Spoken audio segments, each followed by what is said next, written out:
wabarakatuh. Waalaikumsalam warahmatullahi wabarakatuh. Alhamdulillah. Alhamdulillah Rabbil Alamin. Wassalatu wassalamu ala asrafil anbiya wal mursalin wa ala alihi washabihi ajmain. Nama Pak. Yang saya hormati Pak Wakil Dekan 1 Pak Dr. Mahdi Fan dan Wakil Dekan 3 Pak Dr. Jenizon, khususnya Gubernur BEM dan seluruh panitia dan teristimewa seluruh mahasiswa yang hadir pada acara sosialisasi SKPI, SAPS, dan Fast Track hari ini. Pertama, ungkapan puji syukur kita kehadirat Allah SWT, yang mana pada siang ini kita diberi kesempatan untuk bisa hadir bersama dalam bentuk media Zoom ini. Meskipun saya lihat ini masih belum banyak yang terlihat wajahnya, yang mudah-mudahan aktif dan tidak hanya sekedar mengakses begitu saja. Kemudian salawat salam kepada Nabi besar kita Muhammad SAW. Semoga kita menjadi pengikut yang setia dan bisa mencontoh kebaikan-kebaikan yang pernah beliau sampaikan pada para sahabat dan mudah-mudahan bisa kita amalkan sehari-hari. Baik, para mahasiswa yang berbahagia, pada hari ini kita mengadakan sosialisasi untuk SKPI, SAPS, dan Fast Track hari ini. Mungkin selanjutnya kalau ada waktu-waktu yang akan datang, mungkin ada juga kegiatan-kegiatan lain yang perlu kita sosialisasikan dan pahami bersama, sehingga target besar universitas, target besar fakultas, serta upaya-upaya dari mahasiswa bisa saling menguatkan dan saling bersinergi, sehingga upaya untuk memajukan bersama ini bisa semua kita terlibat dan bisa semua kita memahami dengan baik. Dalam kondisi kekinian, arus informasi itu sangat cepat sekali ya. Kadang-kadang kalau momen seperti ini ada kesempatan, kalau hilang lupa lagi kesempatan itu. Informasi itu sangat cepat dan mahal sekali. Hal yang sama juga nanti ketika ada loker ruang kerja ya, rekrutmen, itu kadang-kadang rekrutmennya hanya 2 hari, hanya 3 hari, tidak panjang. Ketika kita lalai, ketika kita tidak mendapatkan informasi tertinggal, maka kita akan hilang peluang itu dan tidak mendapatkan kesempatan seperti itu. Maka saya senang sekali pada hari ini bisa hadir cukup banyak nih, 60, hampir 60 orang. Mudah-mudahan nanti bisa bertambah terus supaya ini dipahami, informasi-informasi seperti ini penting. Kenapa saya katakan penting? Karena kita setelah tamat nanti, mahasiswa setelah tamat nanti akan membutuhkan penyertaan atau kawan-kawan ijazahnya ya, penyertaan dari dokumen-dokumen ijazah dan kebutuhan lainnya. Kalau hanya ijazah, transkrip yang diandalkan, maka kita akan kalah bersaing dengan orang-orang lain yang punya berbagai lampiran dokumen-dokumennya. Ya. Jadi untuk itu di SAPS nantinya, SKPI nantinya adalah bagian dari dokumen yang kita butuhkan sebenarnya untuk menapaki peluang-peluang pekerjaan nantinya untuk bersaing dan berkompetisi dengan kawan-kawan lain yang juga adalah para sarjana-sarjana seperti kita. Maka untuk itu saya berharap pahami dan dalami tentang SKPI dan SAPS ini, termasuk juga fast track nantinya, karena ini sangat membantu ya saudara untuk bisa memiliki kompetensi sendiri, terutama kalau bahasa sederhananya memiliki soft skill di luar hard skill. Kalau ijazah, IPK, transkrip itu termasuk hard skill. Tetapi bawaannya yang lain, kerjasama, pengalaman-pengalaman berorganisasi, pengalaman-pengalaman mengikuti berbagai kegiatan itu adalah soft skill. Dan itu tidak bisa dikuliahkan secara langsung. Itu adalah pengalaman perjalanan kehidupan selama mahasiswa. Kenapa saya sampaikan itu? Karena pengalaman saya lihat para alumni yang aktif dulunya, para alumni yang terbiasa berorganisasi, biasa mengikuti berbagai kegiatan, biasa terlibat dalam berbagai kegiatan, maka ketika tamatnya dia akan terbiasa juga dan bahkan tidak sedikit yang jadi pimpinan, ya. Maka untuk itu saya berharap nanti bisa paham ini, terutama SKPD SAPS-nya, dan tentu bagi yang punya potensi untuk bisa lanjut ke S2 secara cepat, itu kita kenal sebagai fast track, nanti juga akan dijelaskan lebih dalam tentunya. Jadi sekali lagi, ini hal-hal yang penting saya rasa, dan kemudian membiasakan menyimpan dokumen-dokumennya, ya, menyimpan dokumennya. Karena bukti-bukti pernah mengikuti kegiatan seperti itu suatu saat akan menjadi modal dan pengalaman sendiri untuk kita di dunia nyata, dunia kerja tadi nantinya. Dan yang terakhir saya pesankan juga, seorang aktivis kalau kita bisa aktif disebut mengikuti berbagai kegiatan di kampus, jangan hanya sekedar ikut, ya, jangan hanya sekedar ikut, tapi betul-betul mendapat pengalaman di sana, mendapat ada berubah kita hendaknya. Kita mengikuti training itu, mengikuti seminar itu. Kalau hanya mendapatkan sertifikat juga tidak akan banyak manfaatnya, walaupun secara dokumen dimiliki. Tetapi ketika betul-betul diikuti, betul menjadi pengalaman, betul-betul bermakna, betul-betul kita lakukan, maka itu akan menjadi bermanfaat nantinya setelah kita di dunia kampus. Jadi itu mungkin beberapa hal yang detailnya nanti akan disampaikan oleh Pak WD1 dan WD3, bagaimana bisa kita mengumpulkan dokumen-dokumen, tidak saja cukup mengumpulkan, tapi mengaktif dalam berbagai kegiatan, karena UNAN ingin, ya, ingin mahasiswanya itu adalah para aktivis semua. Jadi tamatan UNAN itu harus aktif dengan SAPS skor sekian, harusnya seperti itu. Ya, kalau tidak aktif, kita khawatir akan digilas oleh orang-orang yang aktif, meskipun dia dari swasta. Ya, pengalaman mereka lebih banyak, interaksi mereka lebih banyak, maka secara teoritis competitiveness kita, daya saing kita akan kalah bagi orang yang telah memiliki atau mempunyai pengalaman dan kemampuan yang lebih banyak tentunya dalam aktivitas lainnya.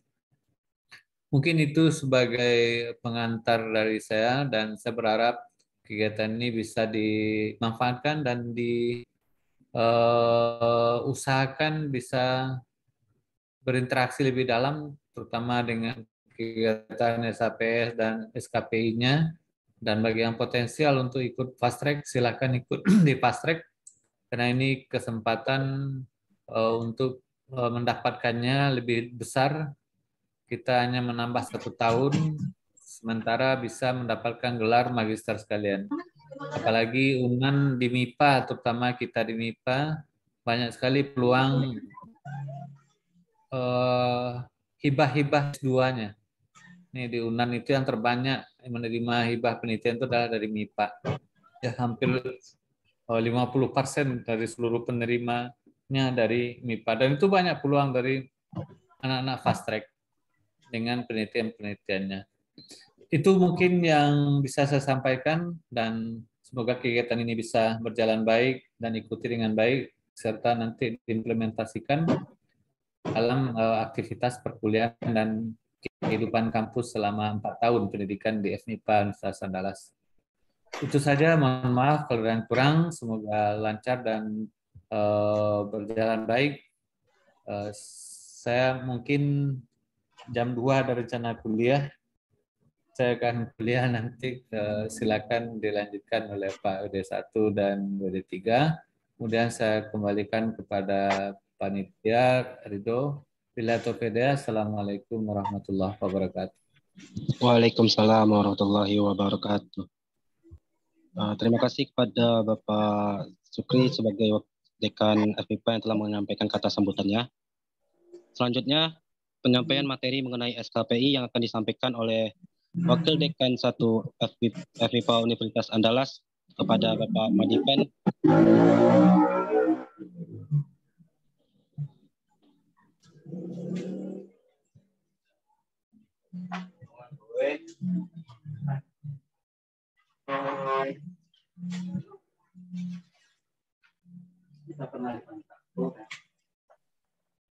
Baik, tes, bisa dengar suara saya?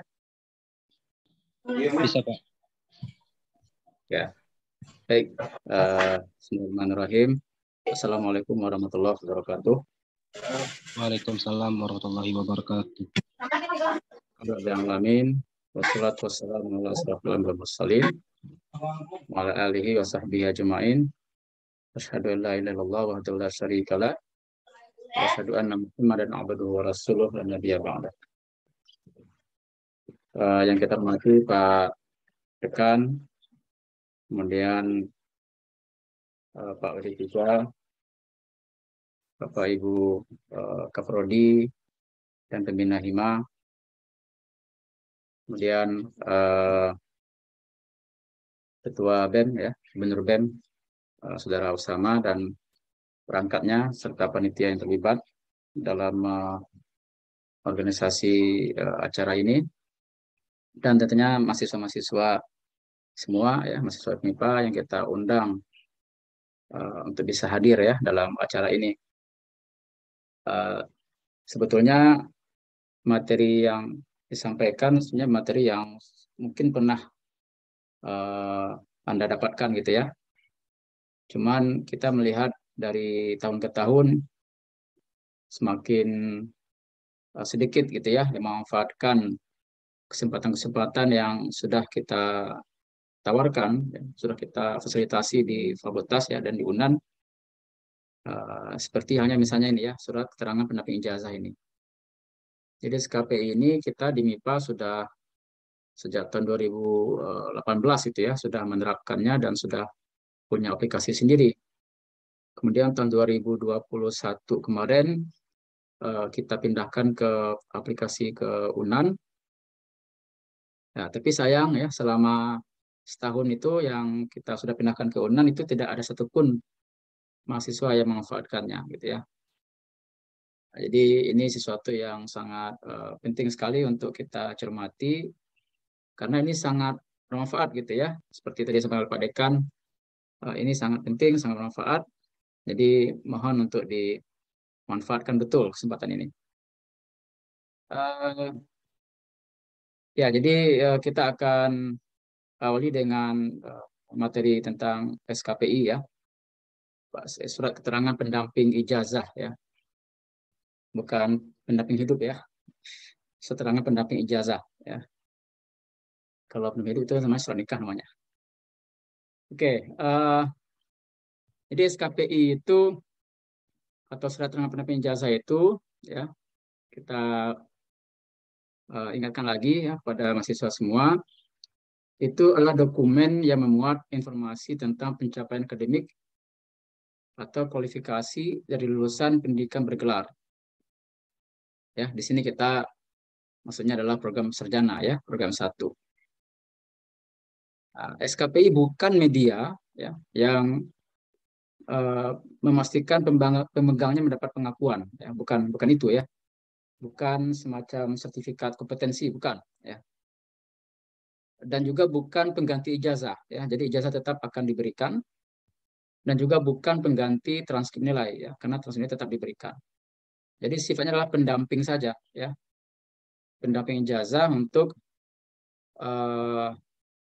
mendokumentasikan ya, berbagai macam capaian akademik dan juga mungkin capaian dari kegiatan-kegiatan soft skill gitu ya, yang memang harus diketahui ya nanti ketika Anda nanti sudah selesai kuliah ya, bekerja, melamar pekerjaan ya, itu barangkali nanti orang yang nanti akan menerima Anda akan dapat informasi utuh ya tentang kegiatan-kegiatan yang pernah diadakan di fakultas ya, di jurusannya. Nah, ini dicatat nih, tolong dasar ini ya, dasar peraturan dan SOP yang SKPI ini nanti bisa nanti saya share nanti ininya filenya ya di menu chat. Tapi untuk sementara silakan nanti ini bisa di download ya dari link ini. Jadi ini sudah lama nih sebetulnya ya, sejak peraturan rektor nomor 2016, kemudian 2017 ada peraturan dekan ya, yang kemudian diimplementasikan dengan adanya aplikasi SKPI di tingkat fakultas waktu itu, dan juga nanti bisa juga lihat nanti SOP-nya bagaimana gitu ya. Oke. Nah, apa tujuan dan manfaat SKPI ini? Yang jelas tadi ya, pertama itu menjelaskan rekam jejak lulusan ya selama menempuh program sarjana. Jadi ini sebetulnya adalah manfaat juga buat mahasiswa ya. Jadi semua jejak kegiatannya itu terekam ya dalam SKPI ini. Kemudian yang kedua, melengkapi dokumen tambahan ya, kemampuan kerja lulusan yang dinyatakan dalam capaian pembelajaran lulusan. Ya. Jadi nanti learning outcomes dari kurikulum masing-masing prodi itu nanti akan tampil, akan termuat di SKPI. Ya. Kemudian prestasi dan pengalaman pembelajaran itu juga nanti akan termuat dalam SKPI. Ya, jadi prestasi apa saja yang telah diraih, ya, baik di tingkat UNAN, ya, tingkat lokal, tingkat nasional, tingkat internasional, itu tercatat, terdata, terdokumentasikan dan tertulis ya dalam dokumen itu. Dan juga pengalaman pembelajaran, ya, aktif dalam organisasi, gitu ya, ikut seminar, ikut conference, ikut lomba-lomba PKM misalnya, ONIPA, ya, dan lain-lain ya di organisasi segala macam. Nah, itu tercatat juga dalam dokumen ini. Supaya apa? Mudah dimengerti oleh pihak pengguna, ya. Jadi bisa menjadi semacam nilai tambah bagi Anda nanti ketika sudah lulus ya, ketika misalnya mengajukan pekerjaan di dalam maupun di luar negeri, gitu ya. Jadi nanti dokumennya itu dalam bahasa Indonesia, dalam bahasa Inggris ya, supaya nanti perusahaan luar negeri pun juga nanti bisa juga ya mengakses, mengerti gitu ya dokumen ini. Transkrip sebenarnya bisa saja ya menjadi dokumen yang bisa dibaca juga oleh pengguna kan, tapi kan transkrip tidak detail gitu ya, memperlihatkan kemampuan non akademiknya gitu. Ya, jadi ini penting sekali nih untuk bisa Anda miliki ini ya. Kemudian yang ketiga, meningkatkan kepercayaan pihak pengguna lulusan terhadap kelayakan kerja ya lulusan program S1 ya. Jadi kalau di CV kan juga ada kan ya. CV kan juga biasanya kan Anda juga tuliskan kan apa saja kompetensi yang dimiliki gitu kan ya, pengalamannya, prestasinya, lomba-lomba apa saja diikuti gitu kan. Nah, tapi kan itu yang buat kan mahasiswa sendiri gitu ya. Anda sendiri kan. Nah, sekarang dokumen itu kita legalkan, kita formalkan, dan institusi yang mengeluarkan, gitu, ya. Fakultas yang mengeluarkan nantinya. Jadi akan lebih percaya, ya, akan lebih legitimate gitulah ya, dokumennya dari pihak penggunanya nanti akan mudah ya untuk mengatakan Anda ini memang layak kerja gitu ya, dengan kompetensi-kompetensi dan pengalaman yang dimiliki. Jadi ini sangat besar sekali manfaatnya ya. Nah, tapi ini tidak wajib ya. Ya, ini pilihan ya. Boleh Anda urus, boleh tidak. Tapi ya tadi saya katakan tadi, di awal-awal ini dicetuskan di fakultas itu banyak sekali yang memanfaatkan. Tapi lama-kelamaan nggak ada, bahkan sekali tidak ada sama sekali yang menggunakan SKPI ini. Ya, jadi ini kita refresh lagi, ya, kita hangatkan lagi supaya ini bisa diperhatikan oleh mahasiswa semua. Terutama bagi yang akan tamat nih ya, atau bagi yang akan wisuda nih sebentar lagi. Ya, karena SKPI nanti akan bisa diurus setelah ijazah sudah dapat. Ya, jadi kalau sudah dapat ijazah, nanti bisa diurus ya melalui aplikasi, nanti saya jelaskan sehingga nanti bisa diterbitkan sertifikat SKPI ini. Nah, apa saja isi dari SKPI ini? Ya, pertama dia akan berisi tentang identitas diri pemegang SKPI. Ya, jadi mahasiswanya sendiri ya, namanya ya, nomor PP-nya segala macam gitu ya. Kemudian identitas tentang penyelenggara program ya, institusinya ya. Tentunya dari UNAN, kemudian fakultas, ya, prodi, ya, kapan prodinya itu berdiri gitu ya, akreditasinya bagaimana dan segala macamnya lah gitu ya. Kemudian informasi tentang kualifikasi dan hasil yang dicapai, ya, yang dibagi atas tiga bagian ya. Pertama tentang capaian pembelajaran atau CP ya, itu akan tampil di SKPI nantinya. Kemudian prestasi bidang kurikuler, co-kurikuler, ekstrakurikuler atau pendidikan non formal ya. Jadi berbagai macam prestasi lah gitu ya, yang pernah mendapatkan di masa perkuliahan. Kemudian pengalaman pembelajaran. Nah, yang hijau itu diisi oleh prodi ya, di aplikasinya. Nah, sehingga nanti saudara mahasiswa, adik semua itu cukup mengisi yang warna biru saja nanti ya. Identitas dirinya ya, prestasinya dan pengalaman pembelajarannya. Nanti akan tercetak nanti SKP itu dalam bahasa Indonesia dan juga dalam bahasa Inggris. Ya. Nah, di kita sudah ada pilihan-pilihannya, ya, tinggal memilih saja nanti bagaimana yang tepatnya gitu ya. Nah, nanti dibuktikan dengan lampiran dokumen ya yang diupload nanti di sana. Oke. Nah, ini dia beberapa daftar prestasi yang nanti bisa Anda pilih ya sesuai dengan yang Anda punya gitu ya. Misalnya wisudawan terbaik tingkat prodi ya. Kalau ada dipilih itu nanti di upload nanti ininya bukti dokumennya gitu ya, SK atau piagam penghargaannya ya. Kemudian PKM misalnya gitu ya. Nah, ini mungkin nanti kita akan update nih ya, karena kementeriannya tidak lagi Kementerian Ristek-Dikti ya, tapi Kementerian Kemendikbud Dikti gitu ya. Ya, Kemendikbud Ristek. Kemudian ya ini semuanya lah gitu ya. Kemudian juara 1 atau juara harapan ya dalam perlombaan tingkat lokal, tingkat nasional, internasional, ya. Presenter terbaik dalam seminar ya, atau conference gitu ya, tingkat nasional atau internasional, mahasiswa berprestasi ya, tingkat fakultas, universitas atau nasional ya. Nanti juga ada nanti pilihan, nanti Anda bisa juga tuliskan ya. Kalau tidak ada dalam daftar ini ya, pilihannya, maka bisa nanti akan membuat pilihan sendiri gitu ya, menuliskannya. Kemudian pengalaman belajar bisa juga ya, ini beberapa pilihan saja ini ya. Misalnya student mobility itu ya, student exchange, credit earning ya, makalah pada seminar ya, penulis utama pada jurnal ya, proceeding gitu ya, pembicara atau narasumber ya dalam berbagai macam kegiatan-kegiatan baik ilmiah maupun non ilmiah ya, peserta lomba ya, dalam bidang bakat minat dan nalar, pelatih ya. Banyak nih ya, jadi langsung dipilih saja mana yang sesuai ya. Wartawan pada media resmi kampus ya, ketua, wakil ketua, sekretaris bendahara, ini pada kegiatan keorganisasian ya.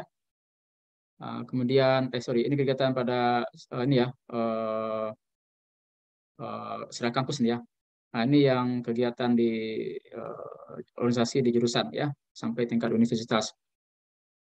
Kemudian protokol ya, utusan protokol pemuda ya, asistensi ya, tutor, praktikum maupun mata kuliah dan seterusnya ya. Nah, ini tinggal dipilih saja ya, mudah saja ya. Kemudian nanti dilampirkan apanya ya, buktinya. Oke, kita nggak lama-lama. Kemudian ini alur penerbitan SKPI. Nanti silakan nanti akses melalui link ini ya, skp.academic.unand.acid. Username dan passwordnya itu sama dengan username dan password dari aplikasi Sipena ya. Anda sudah punya kan semuanya ya, akun Sipena ya. Nah, jadi nanti silakan nanti login, kemudian nanti isi dulu identitasnya ya. Kemudian prestasi-prestasinya ya. Kemudian pengalaman belajarnya. Untuk saat ini kalau di SKP UNAN itu masih mengisinya manual ya, maksudnya mengisinya tulis lagi gitu ya. Kita sudah mengajukan permintaan kepada UNAN agar bisa ditampilkan dalam bentuk listing ya, seperti yang tadi itu. Jadi mahasiswa tinggal milih saja bagaimana yang sesuai gitu ya. Kalau ketik manual lagi kan lama, dan nanti bahasa Inggrisnya pun juga susah juga kan menganinya. Seragamannya juga nanti akan susah juga nanti mendeteksinya gitu ya. Kemudian data diisi, nah kemudian mahasiswa mengajukan pengajuan ya, mengirim. Nanti ini semua di aplikasi itu aja ya, di sini aja nanti ini. Ada menu-menunya nanti. Mahasiswa itu mengirim pengajuannya ke Kaprodi ya. Kemudian Kaprodi nanti akan mencek ya, mengkoreksi ya, apakah ini sudah benar datanya, sesuai nggak dengan dokumennya gitu ya. Kalau oke, nah nanti admin di jurusan nanti akan memprint SKP itu di kertas yang sudah ditentukan ya, sesuai dengan kertas ini juga ya, sama dengan kertas transkrip sebetulnya. Kemudian ditandatangan oleh pimpinan ya. Setelah disetujui ya, diparaf oleh Kaprodi dan ditandatangan oleh Kajur, nanti akan dibawa ke fakultas untuk ditandatangan oleh dekan. Udah selesai ya, nanti mahasiswa bisa ambil dokumen SKPI-nya. Itu aja ya. Jadi nggak terlalu repot kan ya, tidak terlalu ribet untuk mengurusnya. Nah, paling ini ya. Nah, harapannya sih ya Anda mengisinya sudah diangsur-angsur gitu ya dari sekarang. Jadi mungkin dari mahasiswa baru nih, ya, mahasiswa 2021 misalnya itu sudah bisa mengisinya, tapi jangan sampai nanti mengklik pengajuan ya. Nah, ini kalau pengajuan nanti itu sudah selesai. Ya, kan nggak apa diangsur dari sekarang kan prestasi belajarnya gitu ya. Oke, ini tampilannya nanti sistemnya. Ya, panduannya nanti bisa dibaca saja di sini. Nanti saya kirim nanti ke ini ya, ke menu chat dokumennya, atau juga bisa nanti lihat di sini. Ya silakanlah dipelajari, ini sangat mudah sekali ya untuk panduan penggunaan aplikasi SKP ini. Ada di sana nanti ya, tampilan-tampilan apa yang diisi dan dipilih-pilih ya. Nah, silakanlah, nanti itu mudah sekali untuk dipahami. Oke, saya pikir itu aja untuk SKPI. Karena kita ada 3 materi ya, maka bagian dari saya cukup dulu. Barangkali bisa dilanjutkan oleh materi SAPS dari Pak WD3. Demikian, mohon maaf dan terima kasih. Assalamualaikum warahmatullahi wabarakatuh. Waalaikumsalam warahmatullahi wabarakatuh. Terima kasih kepada Pak Madifan atas penyampaian materinya mengenai SKPI. Selanjutnya penyampaian materi mengenai SAPS oleh Bapak Wakil Dekan 3 kepada Bapak Jedizon, dipersilakan. Oke, baik, terima kasih moderator. Assalamualaikum warahmatullahi wabarakatuh. Waalaikumsalam warahmatullahi wabarakatuh. Alhamdulillahirrahmanirrahim. Assalatu wassalamu ala asyrafil anbiya'i wal mursalin wa ala alihi wa sahbihi ajma'in. Baik, saya melanjutkan saja tentang SAPS ya. Jadi SAPS ini atau Student Activity Performance System itu adalah sistem untuk menunjukkan kredit ya, angka kredit dari aktivitas mahasiswa, khususnya di bidang ekstrakurikuler. Ya, jadi ini SAPS ini khusus untuk di bidang ekstrakurikuler, atau tadi Pak Dekan atau Pak WD1 menyebutnya sebagai soft skill. Baik, SAPS ini sebetulnya sudah mulai dari tahun 2007 ya, melalui peraturan rektor nomor ini ya, tahun 2007. Rektornya dulu Pak Profesor Dr. Musliar Kasim. Nah, saya lanjut. Apa itu, mungkin ini bagi yang sudah, ini pengulangan saja ya. Bagi yang belum dapat, nah ini mungkin apa itu SAPS. Nah. Jadi dari peraturan rektor ini sudah jelas apa itu SAPS. Jadi saya mulai saja dengan, sebetulnya latar belakang kenapa adanya SAPS ini adalah pengalaman pribadi dari Pak Rektor waktu itu, Pak Musliar Kasim, melihat mahasiswa, Rektor kebetulan ke kampus Unan ya, Limau Manis, jam berapa waktu? Ya jam 9.10-an lah ya.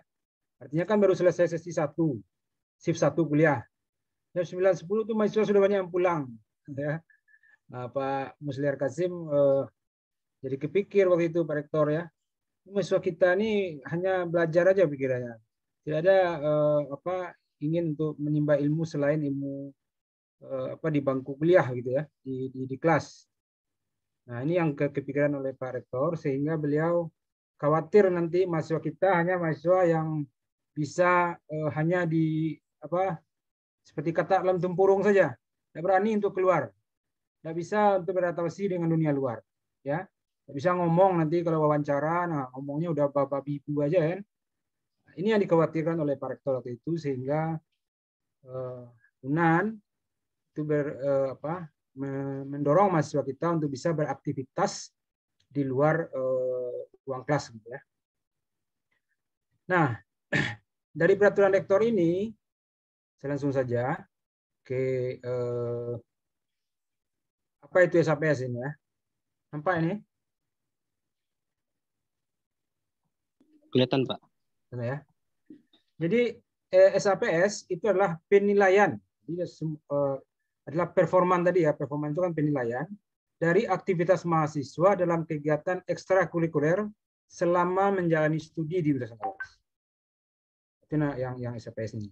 Jadi selama mahasiswa nanti harus dinilai, harus punya nilai gitu. Tidak punya nilai tidak boleh lulus, tidak boleh jadi sarjana ya. Di sini SAPS itu tujuannya begitu. Nah, kegiatan kemahasiswaan yang dinilai itu apa saja nanti, yaitu dalam bentuk penalaran, minat dan bakat, dan pengabdian masyarakat. Jadi tridharma program ini. Nanti di dalam lampiran akan dijelaskan tuh ya, apa itu yang penalaran, apa yang minat, dan apa yang pengabdian masyarakat. Dan setiap kegiatan tadi itu ada angka kredit, ya, ada dasar-dasar penilaiannya sebagai performannya tadi, jadi penilaiannya tadi. Baik. Nah,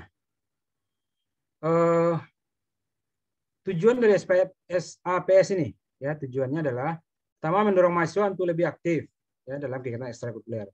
Yang kedua, menumbuh kembangkan mahasiswa untuk memiliki kemampuan akademik yang baik dan sekaligus aktif dalam kegiatan ekstrakurikuler.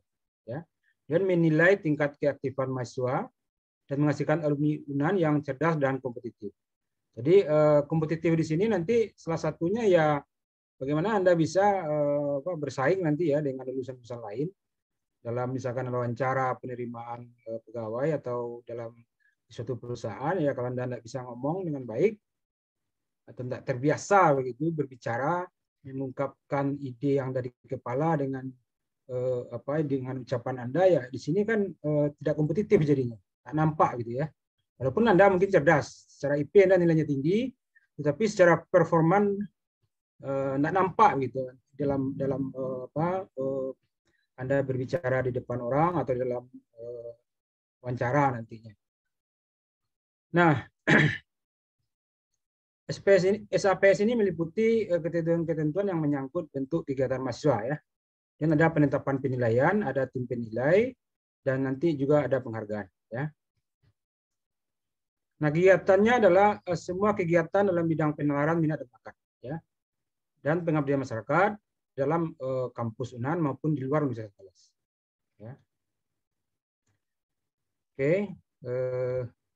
Nah, perlu dijelaskan di sini bahwa ini halaman berapa nih? Pasal 6 nih ya, pasal 6.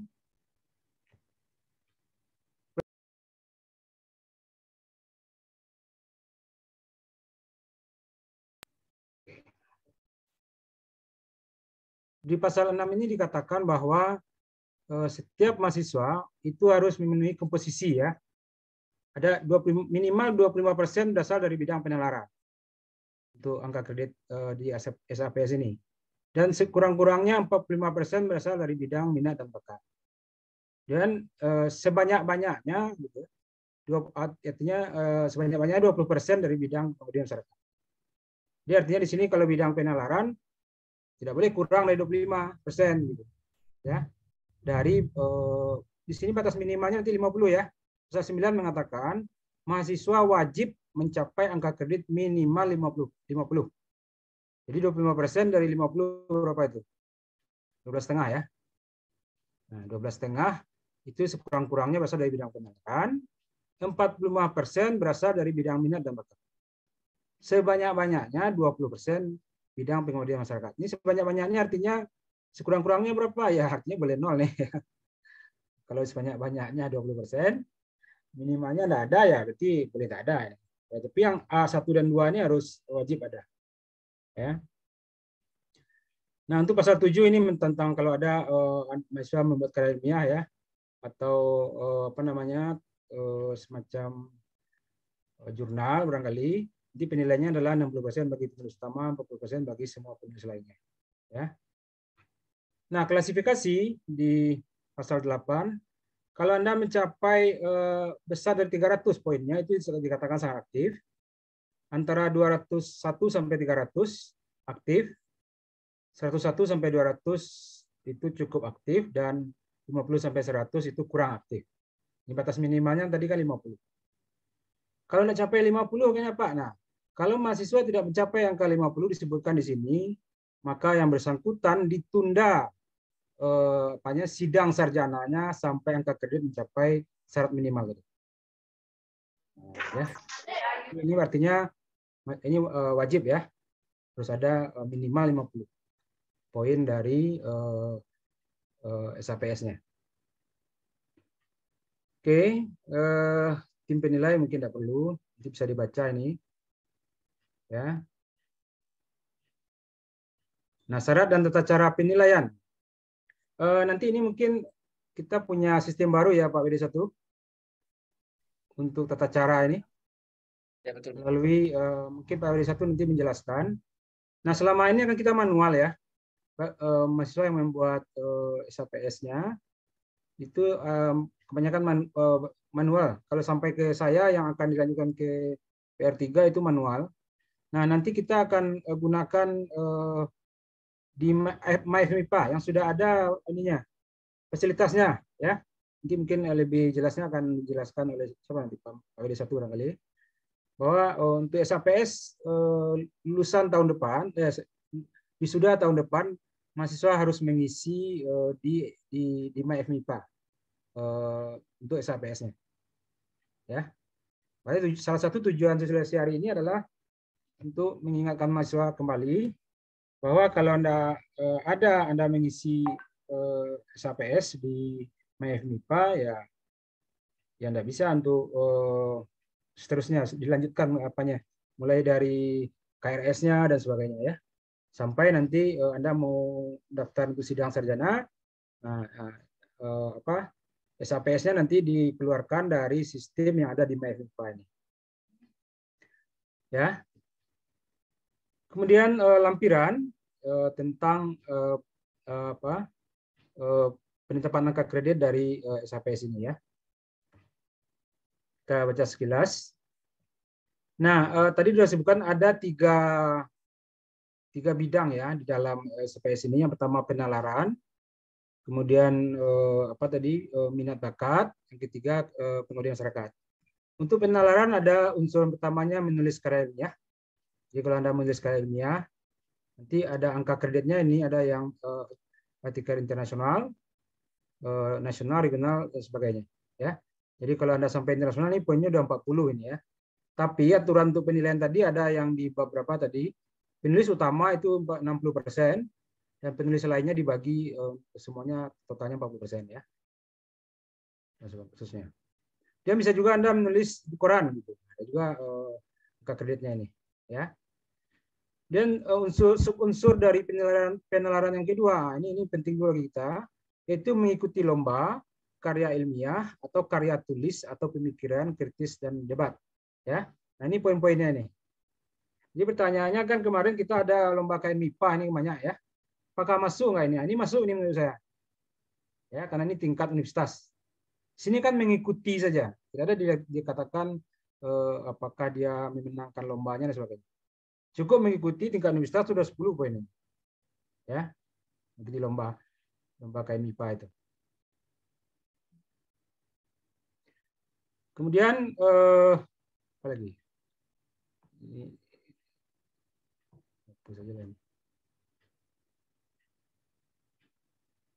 mendapatkan prestasi pada pertemuan atau perlombaan ilmiah, ya.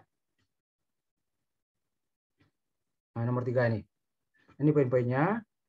Dia mengikuti seminar ilmiah, ini sebagai pemakalah, sebagai peserta. Ya. Mungkin seminar mahasiswa masuk di sini ya Pak WD1 ya. Seminar tugas akhir mahasiswa kita. Kalau mahasiswa mengikuti sebagai peserta dia di tingkat jurusan nih, poinnya 2 nih ya. Oke. Dan nomor 5, ya nomor 6 ini poster, rancangan teknologi, berperan serta aktif pada organisasi profesi. Ini profesi ya. Nah, profesi ini ya menjurus ke bidang keilmuan nih. Ya. Baik, kemudian mengikuti pelatihan bidang keilmuan. Ya, kalau ada kita mengadakan pelatihan, mengikuti pelatihan, nah ini ada poin-poinnya. Dan poin B-nya minat dan bakat, ya.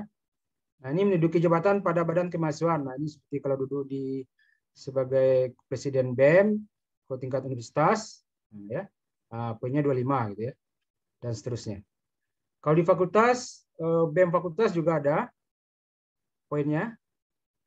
Kalau tidak salah ini di sini. Nah, ini ya, nampak ya. Fakultas, kalau gubernur BEM 25.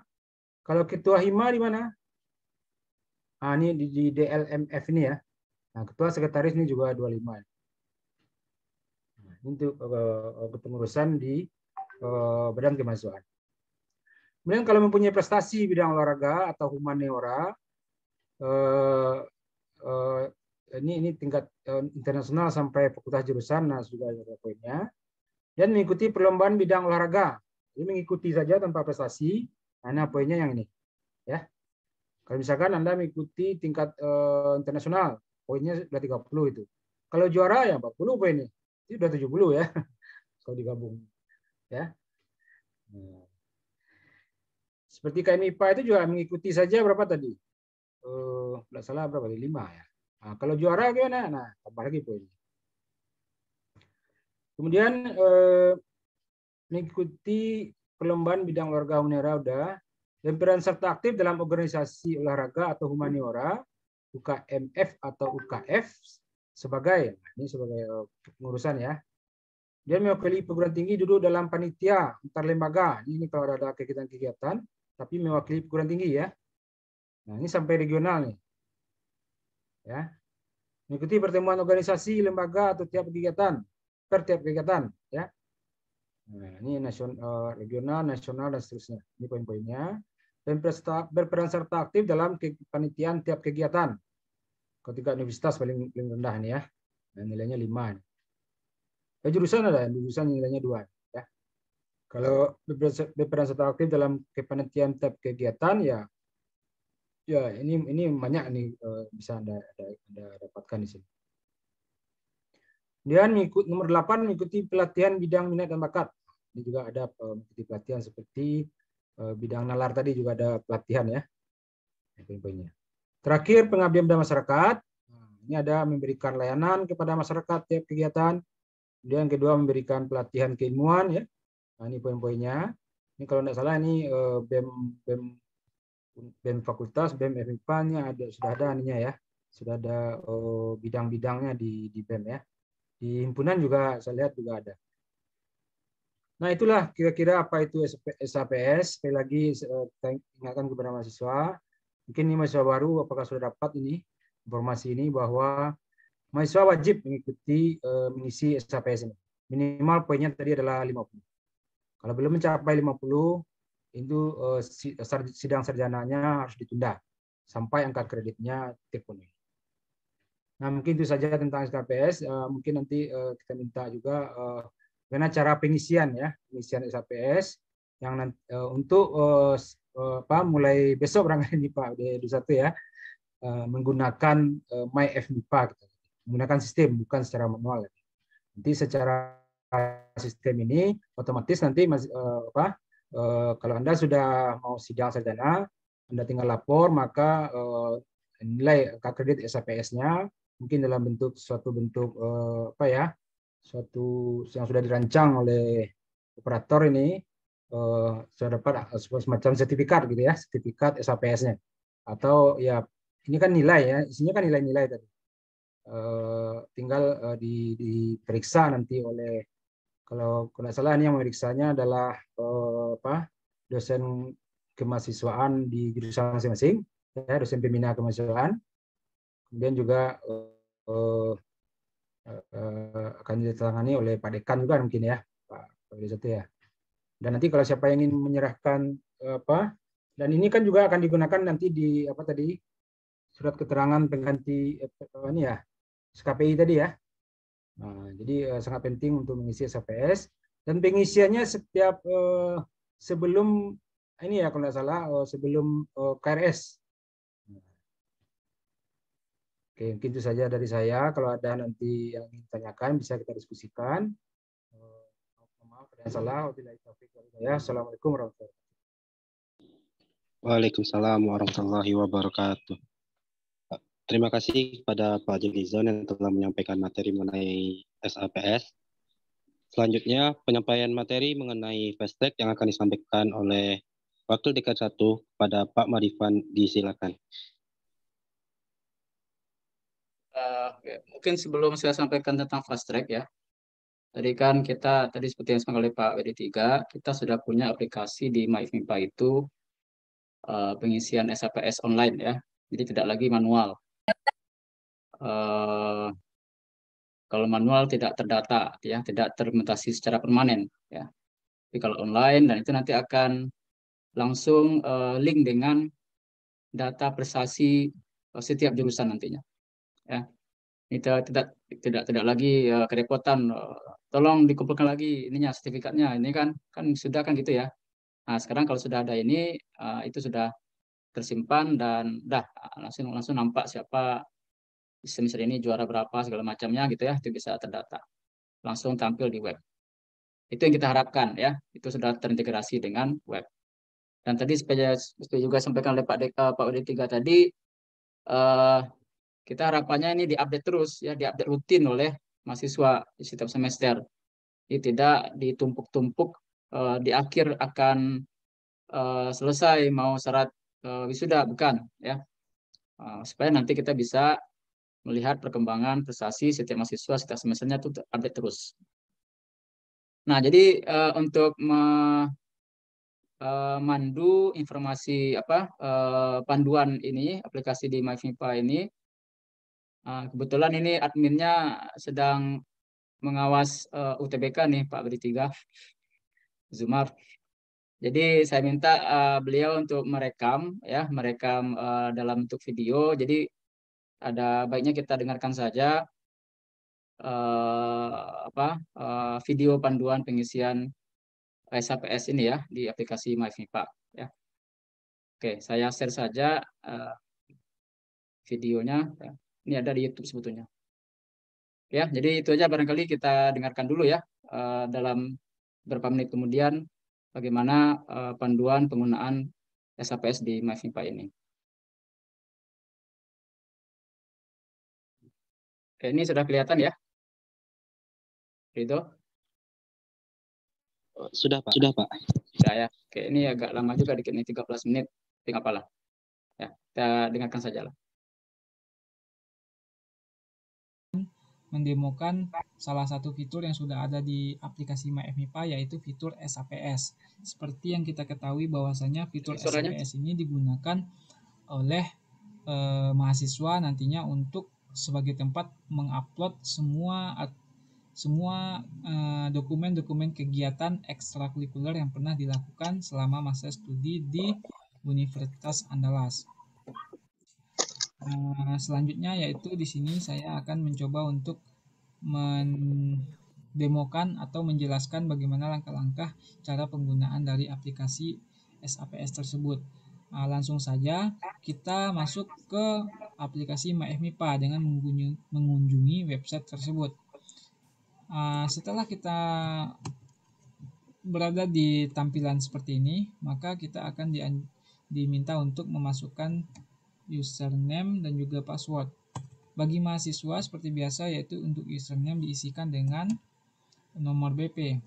Sedikit informasi juga bagi mahasiswa yang belum mengetahui akun MyFMIPA-nya atau ada yang lupa password, segera atau dapat hubungi admin jurusan masing-masing untuk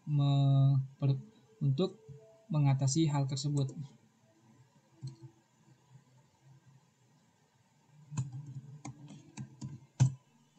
Di sini saya akan mencoba masuk sebagai mahasiswa menggunakan salah satu akun dummy atau akun demo sekedar untuk contoh saja. Setelah kita masuk ke dalam aplikasi MyFMIPA, selanjutnya kita memilih menu SAPS yang ada di sebelah kiri, tepatnya di atas menu panduan paling bawah. Dan ketika kita klik menu SAPS, maka kita akan ditampilkan form yang berisikan nomor BP, nama, dan juga jurusan. Sedikit informasi, apabila kita belum mengupdate biodata profil atau belum melengkapi biodata profil, maka tampilan form ini tidak akan tampil. Akan tetapi nanti akan diminta untuk terlebih dahulu melengkapi biodata profil saudara. Selanjutnya, apabila biodata profil sudah dilengkapi dengan lengkap dan benar, maka barulah akan ditampilkan form seperti berikut ini. Dan di sini juga dapat diperhatikanlah kembali apakah form yang terisi ini sudah benar atau tidak, seperti nomor BP, nama, dan juga jurusan. Apabila ada kejadian form tersebut tidak terisi dengan benar, maka silakan untuk menghubungi admin untuk permasalahan ini. Baiklah, selanjutnya kita anggap saja sudah mengisi dengan lengkap biodata profil, lalu kolom pada form ini sudah terisi dengan benar. Selanjutnya kita dapat mengklik mulai submit SAPS. Setelah kita mengklik mulai submit SAPS, maka kita akan diperlihatkan teks yang mengatakan selamat Anda telah terdaftar, silakan lengkapi data SAPS di bawah ini.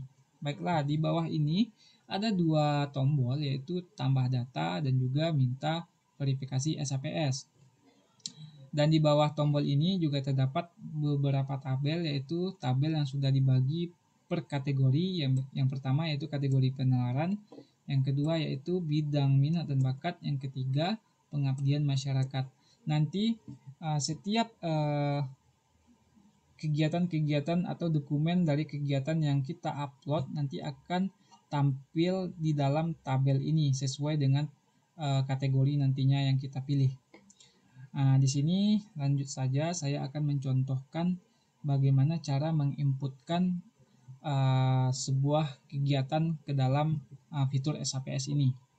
Silakan diklik tambah data untuk menambahkan salah satu kegiatan. Maka di sini akan ditampilkan form pengisian kegiatan tersebut. Yang item pertama yaitu ada bidang unsur. Di sini ketika kita klik pilih, maka akan diberikan 3 pilihan antara penalaran, minat dan bakat, dan pengabdian pada masyarakat. Di sini saya akan mencontohkan saja dengan memilih penalaran. Ketika kita memilih penalaran, maka secara otomatis akan muncul permintaan untuk memilih sub unsur dari bidang unsur yang kita pilih sebelumnya, yaitu penalaran. Maka ketika kita pilih sub unsur tersebut, maka akan tampil item-item dari bidang penalaran tersebut. Di sini saya contohkan saja menampilkan, atau saya pilih saja menampilkan poster pada pertemuan ilmiah. Ketika kita mengklik subunsur, maka kita diminta lagi untuk menginputkan subunsur butir. Di sini kita coba lagi untuk mengklik pilih, maka akan diminta untuk memilih beberapa item. Kita contohkan saja, yaitu regional. Dan secara otomatis nilai dari bidang unsur yang kita pilih akan muncul secara otomatis pada kolom nilai pengusul, sehingga kita tidak perlu lagi untuk menginputkan nilai dari bidang unsur yang kita pilih. Lalu selanjutnya yaitu menginputkan nama kegiatan. Di sini saya contohkan saja, misalkan nama kegiatannya itu seminar. Selanjutnya tempat, yaitu kita asumsikan aja yaitu kampus Unan, atau ya ini aja ya. Lanjut, yaitu waktu dan tanggal, kita contohkan aja yaitu 1 Mei. Lalu penyelenggaranya kita masukkan aja Unan. Lalu selanjutnya yaitu pilih prestasi yang dicapai. Nah, di sini ada beberapa item yang dapat kita pilih, seperti juara 1 sampai 3, medali emas, perunggu, perak, dan juga apakah kita peserta atau narasumber atau anggota atau pun juga pengurus. Di sini sudah disediakan apa saja prestasi yang kita capai pada kegiatan tersebut. Akan tetapi bila tidak ada apabila tidak ada item pada prestasi yang dicapai ini, kita dapat memilih lainnya. Di sini ketika kita memilih lainnya, kita dapat mengisikan secara custom untuk prestasi yang kita dapatkan. Seperti contohnya kita memilih lainnya dan kita masukkan misalnya juara umum. Selanjutnya, setelah kita mengisi prestasi yang dicapai, kita menginputkan bukti kegiatan. Di sini kita contohkan aja sertifikat. Selanjutnya, setelah kita menginputkan bukti kegiatan, kita diminta untuk mengunggah bukti kegiatan tersebut. Nah, di sini ada keterangan untuk ukuran file tidak boleh lebih dari 300 KB dan dengan format yang hanya diperbolehkan yaitu JPG atau JPEG atau dalam bentuk PDF.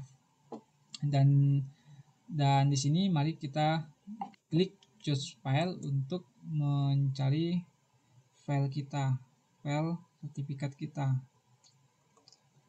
Di sini saya contohkan ini. Saya contohkan file yang saya upload yaitu dalam bentuk format PDF. Setelah ini dirasa benar, dilengkapi, maka dapat klik simpan. Tunggu beberapa saat, maka data kegiatan kita itu akan tampil pada tabel penalaran, karena tadi sebelumnya kita memilih bidang unsurnya yaitu penalaran, maka data kegiatan kita itu akan tampil pada tabel penalaran. Nah, di sini kita masih dapat mengedit apabila kita sudah menginputkannya. Silahkan klik yang bergambarkan pena ini untuk melakukan pengeditan atau perubahan pada kegiatan yang sudah kita upload sebelumnya atau kita inputkan. Apabila sudah selesai melakukan pengeditan, maka sekali lagi klik simpan. Nah, itulah untuk pengeditan. Dan juga ada hapus bila nyatanya atau bila rupanya ada kesalahan dan ini tidak benar datanya, dapat dihapus nantinya dengan mengklik logo yang bergambarkan tong sampah ini. Lalu untuk file bukti, file yang sudah kita upload tadi dapat kita lihat dengan mengklik tombol lihat. Nah, seperti berikut, kita dapat melihat isi datanya. Lalu selanjutnya, jika ada kegiatan atau dokumen kegiatan lainnya, silahkan ditambahkan lagi dengan mengklik tambah data. Begitu seterusnya sampai data-data kegiatan kita terupload seluruhnya ke dalam fitur SAPS ini.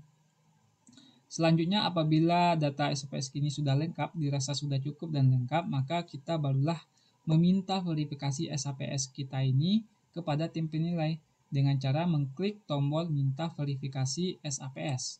Di sini saya akan coba untuk meminta verifikasi SAPS karena saya rasa saya akan meminta verifikasi kepada tim penilai. Baik, setelah kita mengklik meminta verifikasi, maka kita akan ditampilkan terlebih dahulu yaitu form yang berisikan BP, nama, jurusan, dan juga tim penilai. Yaitu di sini untuk tim penilai kita bisa mencek apakah sudah sesuai dengan data tim penilai yang sudah ditentukan. Dan juga kita cek kembali nomor BP, nama, dan juga jurusan. Apabila data-data ini sudah benar rasanya, maka dapat klik permintaan. Di sini saya akan coba untuk kirim permintaan. Setelah kita mengklik kirim permintaan, maka kita akan kembali lagi ke tabel-tabel data SAPS kita tadi. Dan di sini diberikan pemberitahuan juga, selamat data telah dikirim, silakan konfirmasi ke pembina kemahasiswaan untuk divalidasi. Nah, di sini setelah kita mengirimkan permintaan verifikasi, kita kepada mahasiswa untuk melaporkan atau mengkonfirmasikannya ke pembina kemahasiswaan yang terpilih tadi ketika kita mengklik kirim permintaan verifikasi.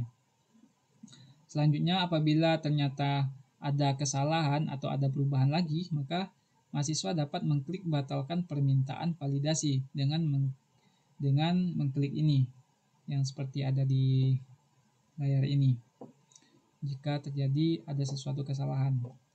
Selanjutnya, sejauh itu seperti itu, dan di sini mahasiswa hanya tinggal menunggu saja apakah data SAPS yang akan divalidasi oleh pembina kemahasiswaan atau tim penilai sudah benar atau belum. Cukup, jadi mahasiswa di sini cukup menunggu saja sampai data tersebut diverifikasi oleh pembina kemahasiswaan atau tim penilai. Baiklah, mungkin sampai situ saja tentang cara penggunaan fitur SAPS. Tambahan sedikit lagi, apabila nantinya pembina kemahasiswaan atau tim penilai sudah memverifikasi data dan menyetujui, maka nanti barulah mahasiswa dapat mencetak surat keterangan SAPS mahasiswa. Baiklah, mungkin itu saja. Saya tutup dengan mengucapkan terima kasih. Assalamualaikum warahmatullahi wabarakatuh.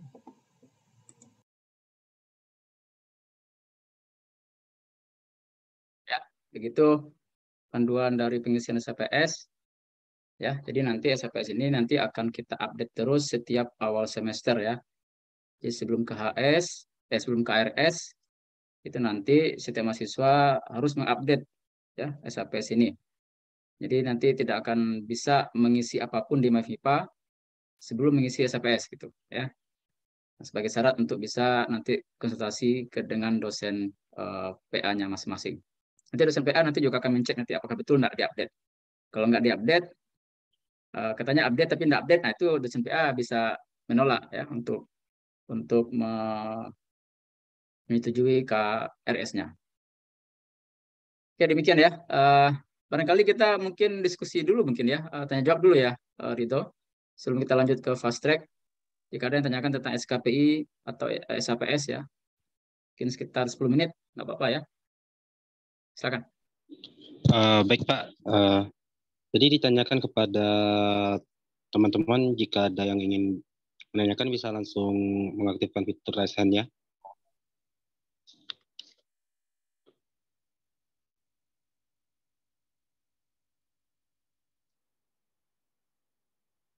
Ini juga hadir nih Pak Ketua Senat kita, Pak Profesor Aziz Antoni. Selamat datang, Pak Anton. Juga ada Prof. Dehelmi juga ada di sini nih. Alhamdulillah nih.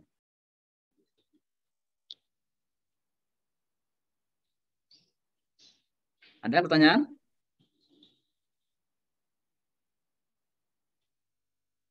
Ini kapasitas Zoom kita tuh 1000 ya. Untuk antisipasi mahasiswanya banyak hadir nih ya. Ternyata baru tadi 100 lebih dikit ya. Sekarang sudah kurang 100 nih.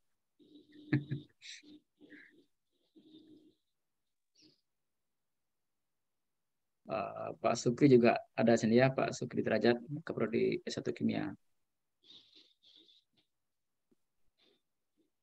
Iya, Pak. Ya, Pak. Marifan ya. Assalamualaikum. Salam. Kalau nggak ada pertanyaan kita lanjut aja ya. Gitu. Boleh, Pak. Ya. Oke, nah di sini kita akan membahas tentang fast track ya. Saya sengaja mengundang Gracia nih, mahasiswa fast track dari biologi. Udah tamat ya, Gracia ya? Udah selesai ya? Wisudanya minggu depan, Pak. Minggu depan. Berarti kan sudah selesai. Ini S2 nih loh, bukan S1 loh. Ya. S2-nya sudah selesai, wisudanya, karena S1-nya sudah kemarin kan, setahun kemarin. Nah, kita sangat apresiasi dengan prestasi Gracia ya, sebagai wisudawan terbaik UNAN ya, pas wisuda kemarin itu. Dan juga pengalaman juga dalam student mobility ya. Di mana? Gracia? Di Jepang, Pak, di Ibaraki University. Ibaraki ya. Online atau offline? Waktu S1 offline, waktu S2-nya online. Di Malaysia yang S2-nya, Pak. Oke. Ya, oke ya. Jadi kita akan bahas sekarang, saya hanya singkat saja dari saya. Nanti kita minta mungkin pengalamannya ya dari Gracia tentang fase ini ya, kemarin ini. Oke, bisa dilihat ini slide saya tentang fast track. Semua bisa ya? Bisa, Pak. Oke ya. Jadi fast track itu adalah program yang kita rancang. Kalau dulu itu diinisiasi oleh MIPA ya. Kita fakultas pertama yang mencanangkan program fast track ya, di bawah dekannya dulu Pak Profesor Mansurdin. Kemudian dilanjutkan ke tingkat UNAN ya. Jadi sekarang di UNAN-nya sudah termasuk dalam peraturan akademik UNAN ya, program fast track ini. Jadi fast track ini adalah semacam program berkesinambungan ya antara program sarjana dengan program magister yang linear gitu ya. Artinya sama prodinya gitu ya. Jadi kalau dia S1-nya matematik ya S2-nya juga matematik. Bagi mahasiswa yang berkemampuan tinggi ya, mengembangkan dirinya secara optimal dalam waktu yang relatif singkat. Ya. Nah, nanti kita jelaskan nanti ya bagaimana masa studi untuk mahasiswa fase ini. Dasar peraturan dan SOP-nya bisa kita lihat di sini ya. Nanti Anda bisa download ya linknya ini, nanti kita akan berikan nanti file PDF-nya ya. Jadi apa yang saya sampaikan sini adalah sebetulnya adalah intisari dari peraturan-peraturan yang ada di sini gitu ya. Dan SOP yang juga ada di sini. Oke, apa manfaat fast track itu ya bagi mahasiswa? Dan nanti mungkin akan lebih dielaborasi ya oleh Gracia nantinya ya. Ya, pada dasarnya dua saja gitu ya yang mungkin paling terasa lah gitu ya manfaatnya itu. Yang pertama itu hemat waktu ya, hemat masa studi. Ya. Karena mahasiswa fast track itu diberikan peluang kepada mereka itu untuk menyelesaikan program S1 S2-nya itu dalam waktu 5 tahun saja ya. 5 tahun sudah selesai S1 dan S2. Jadi hemat setahun kan normalnya gitu ya. Kemudian juga hemat biaya ya. Jadi membantu efisiensi biaya pendidikan bagi mahasiswa karena tidak membebankan biaya pendidikan program S2 selama mahasiswa itu menjadi S1 gitu. Ya. Jadi nanti mahasiswa S1 pada tahun keempat ya kalau lulus ya dalam program fast track-nya itu nanti dia sambil juga mengambil mata kuliah S2 ya. Tapi tidak perlu membayar SPP S2 ya, cukup bayar SPP S1 saja di tahun keempat itu ya. Apalagi kalau biodimisi kan nggak bayar sama sekali kan SPP. Nah, nanti pada saat sudah selesai S1, nah barulah ya sisa berapa tahun lagi yang akan berapa mata kuliah lagi yang akan diambil, ya, itulah nanti yang akan mendapat bayaran untuk SPP S2-nya. Ya, jadi masa SPP S2-nya bisa hemat ya setahun gitu ya. Kita rancang sehingga nanti lebih hemat waktunya dan juga lebih hemat biayanya. Gitu. Nah, ini peraturan unan yang terbaru di tahun 2022 ini. Bisa kita lihat di sini. Kita mungkin baca aja nomor 2 ya. Jadi jalur fast track ini itu tadi yang saya tadi sampaikan 5 tahun dengan pembagian seperti ini ya. Jadi program sarjana atau S1 itu 4 tahun normal ya. Bahkan kalau 3,5 tahun boleh saja ya, nggak masalah ya. Nanti bisa bisa dirancang nanti 3,5 tahun itu dia tetap terdaftar saja 1 bulan misalnya di semester genap kan, itu kan tetap bayar SP1 saja kan. Nah, dia sebetulnya hanya tinggal TA gitu ya. Tapi kemudian dia cicil kemudian mata kuliah S2 di semester itu. Nah, itu kan bagus sekali itu ya kalau skenario seperti itu, kalau rencana seperti itu.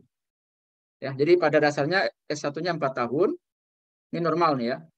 Dan kemudian S2-nya itu setahun.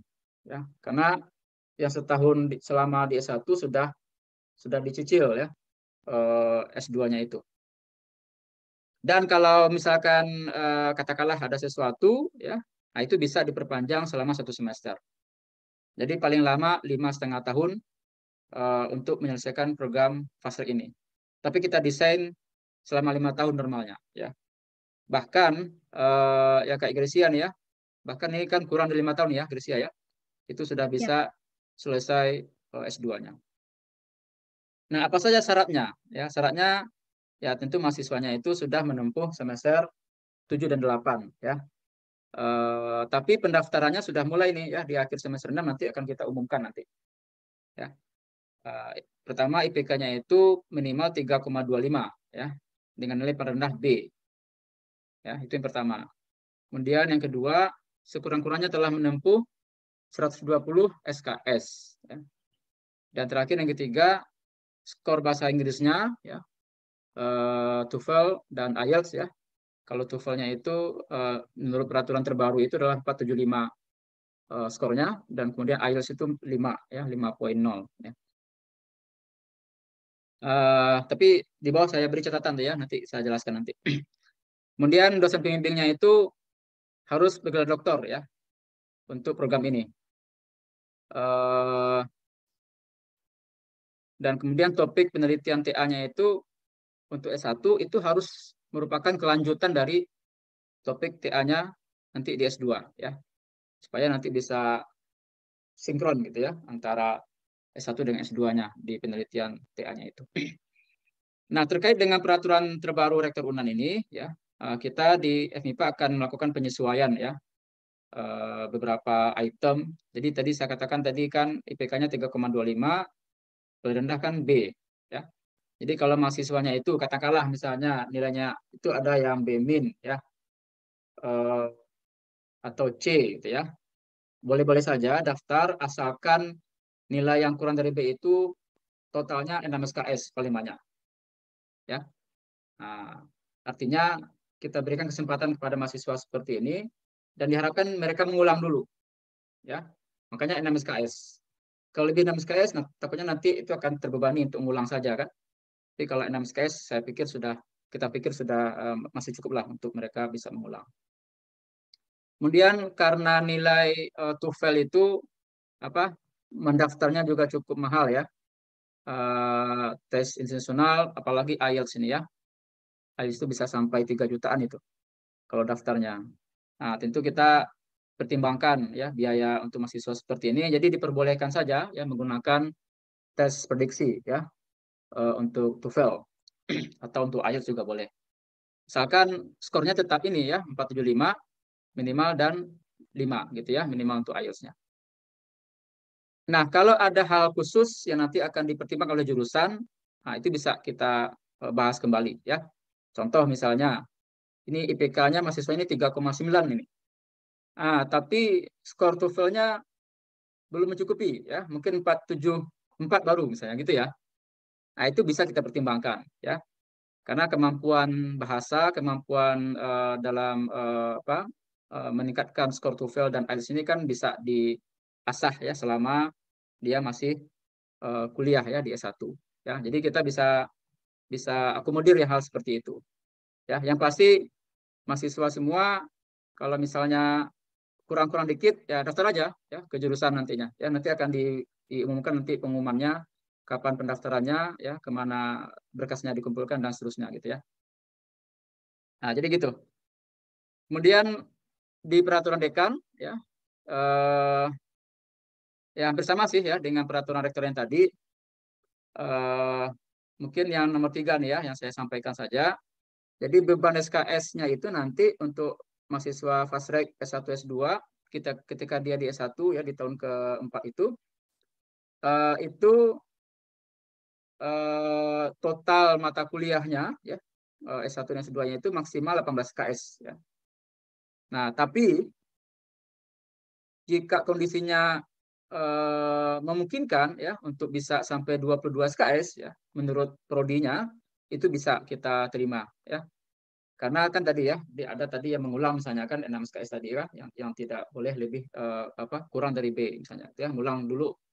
Nah, tentu butuh juga tambahan SKS kan ya. Nah, kalau seperti ini bisa kita pertimbangkan.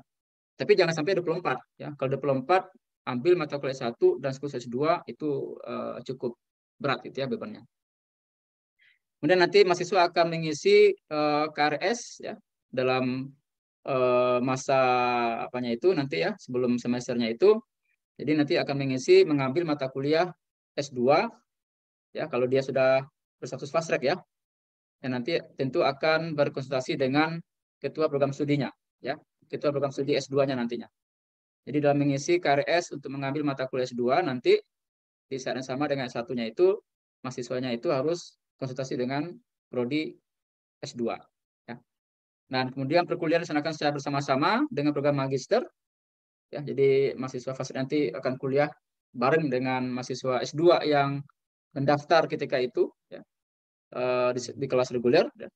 Dan tidak kita adakan kuliah kelas khusus ya. Jadi kuliahnya itu memang gabung ya, memang gabung dengan mahasiswa S2 yang daftar reguler di tahun itu. Nah, itu kira-kira ya tentang fast track. Ini SOP-nya bagaimana penerimaannya ya, silakan dibaca dan dipahami saja ya. Jadi nanti mahasiswa minta persetujuan transkrip dulu ke PA, gitu kan. Kemudian setelah itu mengisi formulir pengajuan fast track melalui jurusan ya. Nanti ketua jurusan nanti akan meneruskannya kepada dekan dan kemudian nanti kita akan adakan seleksi ya. Seleksi di tingkat fakultas nantinya ya, tentu kita akan adakan rapat bersama jurusan dan terakhir kita tetapkan ya siapa saja mahasiswa penerima program fast track ya di tahun itu. Itu saja singkat ya tentang fast track. Mudah-mudahan di tahun ini makin banyak yang bisa mendaftar ya. Kebetulan sebelum puasa ya, sebelum Lebaran kemarin kita mengirim banyak surat kemarin. Kita kirim kepada mahasiswa-mahasiswa sekitar 80 orang ya, 80 orang untuk kita undang ikut fast track ya, yang IPK-nya lebih 3,5 kemarin itu kita undang, kita surati ke orang tuanya masing-masing agar bisa mempertimbangkan untuk bisa mendaftar fast track ini. Karena tidak ada ruginya ya. Dari segi biaya kita bisa hemat, waktu juga hemat, bahkan kualitas pun juga sudah meningkat ya. Seperti Gracia ini kan hasil dari program fast track ini. Ya, tidak kita ragukan lagi output dan prestasi-prestasi yang telah diraihnya selama mengikuti program fast track ini. Oke, dari saya sekian. Nanti pertanyaannya nanti di akhir saja nanti ya. Jadi kita dengarkan dulu sharing session ya, berbagi pengalaman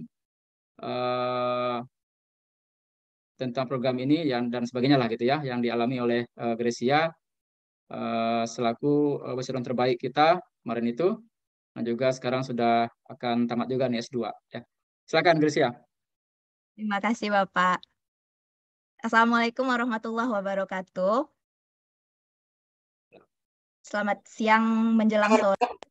Bapak Wakil Dekan 1, Bapak Wakil Dekan 3, Bapak Ibu dosen, dan selamat siang juga teman-teman semua. Perkenalkan, saya Gracia Putri, mahasiswi jalur fast track jurusan biologi. S1 saya angkatan 2017 dan mulai perkuliahan S2-nya tahun 2020. Sekarang sudah selesai, alhamdulillah.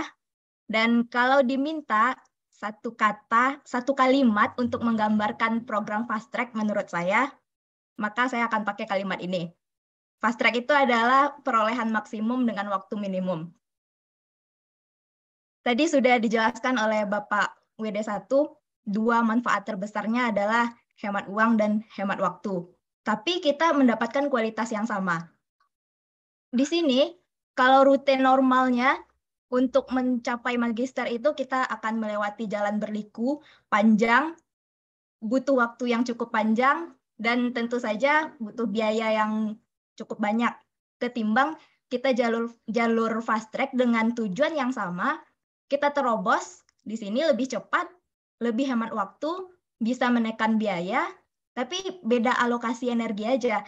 Di sini energinya digunakan lebih banyak untuk panjangnya, lamanya masa studi, tapi di sini energinya kita gunakan untuk menerobos dinding-dinding challenge-nya. Nah, yang kita tuju sama-sama ingin menjadi lulusan master, ingin memperoleh gelar magister, dan kualitas yang saya sampaikan tadi sama kualitas yang ingin kita capai. Seandainya teman-teman ragu mau S2 di UNAN linear dengan jalur fast track atau mempertimbangkan mau S2 magisternya di perguruan tinggi lain, kebanyakan ya Pak, teman-teman saya itu mempertimbangkan ingin S2 di perguruan tinggi lain. Jika teman-teman ragu, hilangkanlah keraguan teman-teman karena sebagian besar prodi S2 kita juga sudah berakreditasi A. Nah, di sini itu membuktikan bahwa kualitas S2 di UNAN tidak kalah dengan perguruan tinggi lain di Indonesia. Jadi tidak perlu lagi ragu dengan kualitas yang ingin dicapai setelah lulus dari program fast track ini. Selain dari manfaat hemat uang dan hemat waktu tadi. Di sini saya ingin buktikan, saya ceritakan kenapa fast track ini layak untuk dikejar. Ini beberapa highlight dari perjalanan fast track saya, diawali dari S1 tahun 2017, sama seperti teman-teman, bakti, ini baktinya panas-panasan di bawah terik matahari. Lalu tahun berikutnya, tahun 2018 dan tahun 2019, itu kuliah dengan segala ekstranya, seperti mahasiswa S1 normal. Tapi bedanya di sini, di tahun 2019 ini saya baru semester 5, alhamdulillah waktu itu dapat kesempatan student mobility ke Jepang. Perbedaannya, kalau S1 normal, student mobility ini diperuntukkan bagi mahasiswa tahun akhir. Jadi di syarat student mobility dibunyikan diutamakan bagi mahasiswa tahun akhir.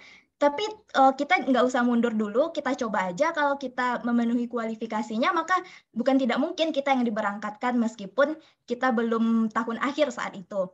Nah, tujuan tahun akhirnya adalah saat mahasiswa tersebut sudah tahu mau ngapain di universitas tujuannya di luar negeri. Jadi harapannya tahun akhir agar mereka sudah mempunyai topik penelitian, jadi lebih memperdalam apa yang ingin dipelajarinya. Oleh karena itu, kita juga harus kejar bola, kita harus mengetahui apa topik kita di semester 5 itu bahkan. Bayangkan kita bakal bersaing dengan senior kita di semester 7. Karena jika kita tidak student mobility di semester 5, jika kita mengandalkan semester 7, saya rasa itu akan cukup berat bebannya kalau kita mobility di semester 7, menyelesaikan tugas akhir S1, sama mau S2 juga. Jadi kalau teman-teman mempertimbangkan mau mobility, upayakan mendapatkan kesempatan itu di semester 5. Lalu semester 6, terakhir saya menyelesaikan SKS untuk S1-nya. Tinggal nanti semester 7 hanya untuk skripsi sama seminar proposal, hasil, kalau nggak salah itu sekitar 8. Lalu selesai di semester 7. Nah, di sini kita mulai mengikuti perkuliahan semester semester 1 untuk S2-nya. Kita baru semester 7 ya teman-teman. Jadi ini tahun 2020, saya mulai S2, perkuliahannya online waktu itu karena COVID.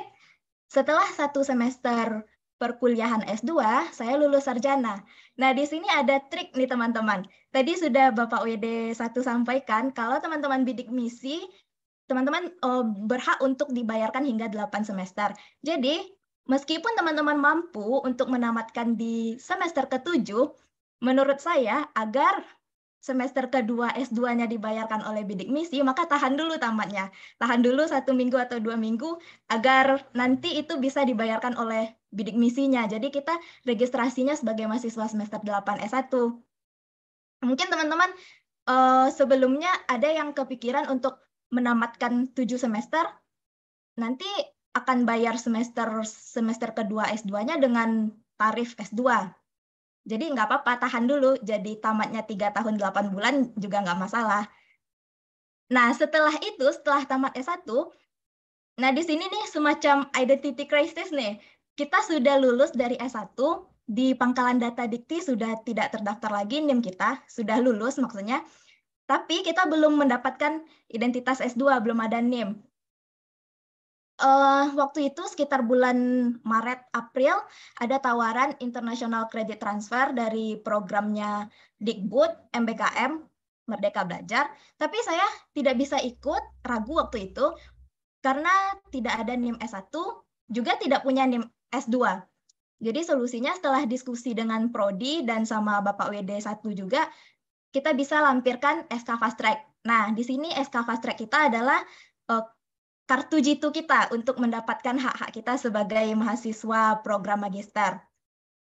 Di semester tersebut, saya menjalani perkuliahan semester kedua S2-nya. Ini genap tahun 2020 ya. Maaf, semester genap 2021. Lanjut ke ganjil 2021 bulan Agustus, baru mendapatkan NIM S2 di sini. Setelah dapat NIM S2, resmi sebagai mahasiswa S2 UNAN terhitung Agustus 2021. Inilah startnya kita untuk menghitung lama masa studi. Di 1 semester ketiga tersebut, saya mengisi perkuliahan dengan menyelesaikan tesis dan credit earning dari credit transfer dari Malaysia tadi, dan saya mulai mendapatkan academic recognition, di mana menurut saya salah satu tujuan S2 itu adalah untuk kita mendapatkan pengakuan akademik kurang lebih. Nah, saat itu sudah bisa jadi presenter di acara-acara program magister di tingkat internasional. Ini waktu itu sama mahasiswa dari Taiwan, dari Filipina, Thailand, dan beberapa di negara Asia. Waktu itu saya menjadi presenter. Juga yang terakhir atas saran Bapak WD 1 juga, itu kegiatan conference dari Okayama University. Diseleksi abstraknya dan yang lulus hanya IPB, UI, salah satunya UNAN. Jadi tidak diragukan kita fast track S2 di fakultas ini. Sampai akhirnya selesai tesis dan semua rangkaian presentasi hasilnya sampai sidang akhir itu selesai bulan Februari 2022. Jika dihitung dari Agustus 2021, masa terhitungnya selama studi kita, start tadi, sampai ke akhir saya tamat, itu 0 tahun 7 bulan. Di sini, di bulan Februari ini kita harus upayakan tamat sebelum teman-teman registrasi ulang, agar kita nggak bayar uang kuliah lagi. Gitu. Kalau dari pengalaman tersebut, saya rangkum beberapa poin untuk mengoptimalisasi efisiennya waktu fast track ini. Yang pertama itu manajemen SKS. Sebisa mungkin kita sudah menata porsi SKS kita sejak semester-semester awal S1 bahkan jika kita ingin memutuskan fast track, tapi bukan tidak mungkin juga kita memutuskan sudah di semester akhir S1-nya. Dan yang kedua tadi sebagaimana yang Bapak WD 1 sudah sampaikan, topik penelitian. Kita cari topik penelitian yang kuat, sebutlah misalnya untuk S1 kita bahas kulit-kulitnya, untuk S2 kita akan dalami ke isi-isinya gitu. Nah, dari penelitian ini karena linear, kita harus ingat salah satu syarat untuk tamat dari S2 adalah memiliki publikasi. Karena kita sudah punya hasil penelitian S1, ini yang kita publish artikelnya, harapannya nanti kita tidak terhalang lamanya waktu review, or lamanya proses publish. Kebanyakan beberapa mahasiswa magister lama tamat karena menunggu publikasinya dipublish gitu. Karena itu, poin penting lainnya kita harus menyesuaikan waktunya, kapan harus melakukan apa, dan harus up to date juga dengan perkembangan ilmu bidang kita. Perbanyak diskusi dengan dosen pembimbing. Kita tidak punya waktu untuk hilang-hilang sebagaimana rute normal, bisa hilang 2 bulan, kemudian muncul di bulan ketiga. Nah, ini tadi publikasi, kalau sudah sampai ke publikasi, udah well done. Kita berhak menyandang gelar magister dalam waktu yang direncanakan 5 tahun. Demikian karena waktu saya terbatas, itu yang saya ingin bagikan di kesempatan ini. Jika teman-teman tertarik untuk cerita lebih lanjut, bisa kita komunikasi di sini atau ikuti di kanal YouTube saya. Terima kasih. Terima kasih, Pak. Assalamualaikum warahmatullahi wabarakatuh. Waalaikumsalam. Ya, makasih Gracia, luar biasa ya. Kalau anak milenial ini selalu ya, ikuti channel saya, ikuti YouTube saya gitu ya. Subscribe ya, view ya, share. Oke, ya itu barangkali Rito, silakan dilanjutkan. Baik Pak, sebelumnya terima kasih kepada Kak Gracia dan Pak Marifan yang sebelumnya telah menyampaikan gitu terkait fast track. Nah, selanjutnya kita masuk kepada sesi diskusi. Jadi kepada teman-teman yang ingin berdiskusi atau ingin bertanya, dapat mengaktifkan fitur raise hand-nya.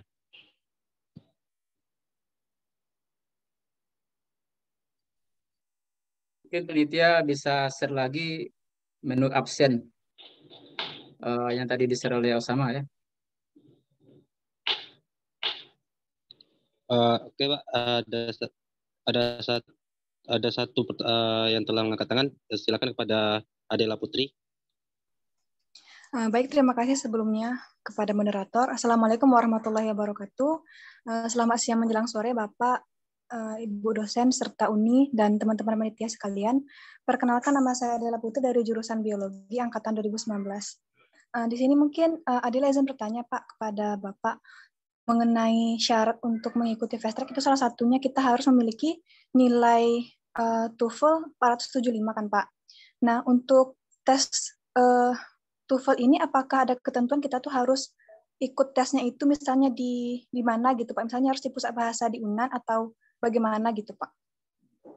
Dan kemudian tuh misalnya kita kalau boleh ikut tes di luar, berarti kan kita harus melampirkan sertifikatnya kan Pak? Apakah seperti itu gitu Pak? Mungkin dikembalikan kepada moderator. Sekian pertanyaan dari saya, terima kasih. Terima kasih pada Kak Adela. Jadi gimana Pak, mau langsung dijawab atau kita kumpulkan terlebih dahulu pertanyaannya Pak? Mungkin dikumpulkan dulu nak. Boleh. Jadi, kalau ada yang ini kan bisa kita ini kan ya.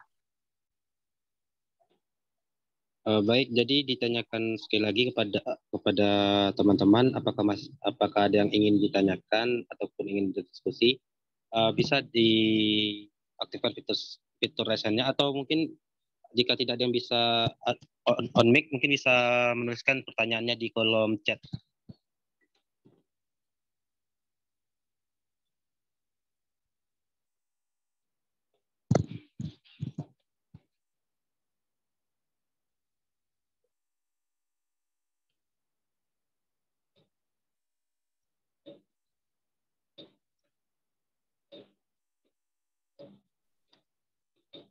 Oke, kayaknya kita Baik, ada satu pertanyaan, Pak. Silakan. Silakan kepada Miftahul Ilmi. Baik, terima kasih sebelumnya kepada moderator. Selamat siang Bapak, Ibu, dan juga Kak Gracia, dan juga kakak lainnya. Perkenalkan, nama saya Miftahul Ilmi dari Prodi Biologi Angkatan 2020 semester 4.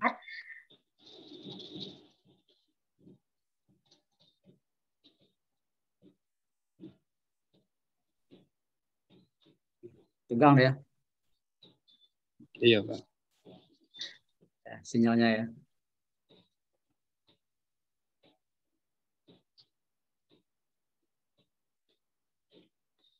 Itu mungkin saya jawab dulu ya dari Adela tadi ya. Boleh Pak. Ya, ambil. Oh, oke. Nah, itu udah hidup lagi deh. Miftah. Ya, saya salah, tahu. Ya, silakan. Ya, mohon maaf Pak, tadi sambungannya internetnya terputus. Oke, baik. Terima kasih kesempatannya, moderator. Selamat siang Bapak, Ibu, dan juga kakak dan rekan-rekan sekalian.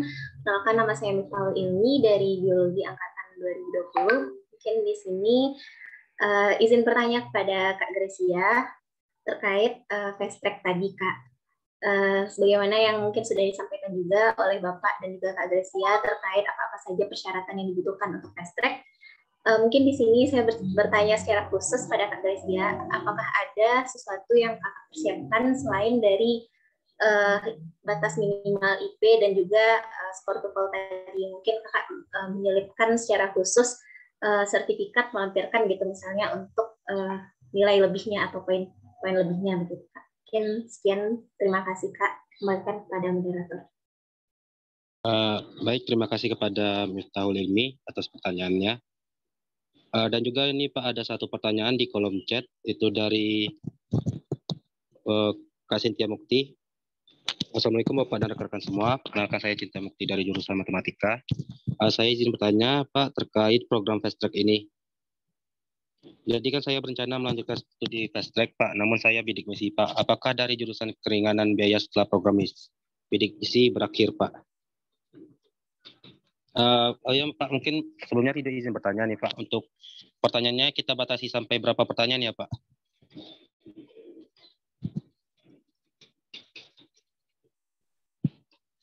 Tiga aja dulu ya. Baik Pak. Jadi mungkin bisa dijawab terlebih dahulu Pak untuk pertanyaan yang dari pertama dari Kak Adela Pak. Dari Adela ya. Jadi Adela, peraturan terbarunya memang 475 ya, dan di sana dikatakan TOEFL institution dan IELTS institution ya. Nah, cuman ya ini kan gara-gara kita perlu mempertimbangkan juga nih ya, tidak murah ya untuk mendaftarkan tes TOEFL itu ya, yang institusi dan juga apalagi IELTS gitu ya. Jadi kita bisa menerima tes prediction gitu ya. Tapi tentu dari lembaga yang memang kredibel gitu ya. Yang paling dipercaya ya tentu kalau bisa dari lembaga di perguruan tinggi. Ya, kan banyak tuh ya. Ya, tidak hanya di UNAN ya, di UNP juga ada ya, di yang lain juga ada. Jadi cukup tes prediction aja nggak masalah ya. Prediction aja nggak masalah ya. Nah, bahkan kalaupun skornya masih belum mencapai 475, katakanlah 450 lah misalnya gitu ya. Nah, itu nggak apa, daftar aja dulu ya. Siapa tahu nanti ya ketika daftar itu ternyata mahasiswanya itu juga banyak juga yang belum mencapai skor TOEFL-nya gitu kan. Nah, jadi untuk yang seperti itu juga kita bisa pertimbangkan ya nantinya. Kan nanti kita bahas lagi tuh ya. Kan nanti kan kalau sudah terlalu banyak nanti baru kita cut gitu kan. Nah, tapi kalau misalnya mahasiswanya sedikit, ya, sementara yang daftarnya juga kayak gini, ya tentu kita pertimbangkan juga beberapa item-item yang bisa nanti dipenuhinya ketika sedang menjalankan S1, ya. Karena bahasa itu kan bisa di-upgrade sebetulnya, ya. Tentu Anda bisa latihan terus, nanti di tamat nanti baru kita minta 475 itu minimal, ya. Nah, kira-kira gitulah, ya. Nah, itu untuk yang bahasa. Ya, oke ya, Adela. Iya Pak, boleh izin bertanya satu lagi Pak? Iya. Ya Pak, mengenai nilai juga Pak. Untuk nilai itu kan pada dasarnya untuk SK Rektor itu minimal nilainya itu B kan Pak, dengan IPK minimal 3,25 Pak. Akan tetapi di FMIPA itu ada timbangan gitu kan Pak, ada boleh 6 SKS maksimal yang nilainya di bawah B gitu Pak. Dengan catatan mereka itu harus mengulang waktu semester 7 atau semester 8 gitu kan Pak. Ya. Nah, apabila ketika dia mengulang itu ternyata nilainya itu tidak mencapai nilai B juga gitu, gimana Pak? Ya ulang lagi. Ya. Jadi intinya kita menginginkan mahasiswa fast track itu S1-nya tuh semuanya cum laude gitulah intinya ya.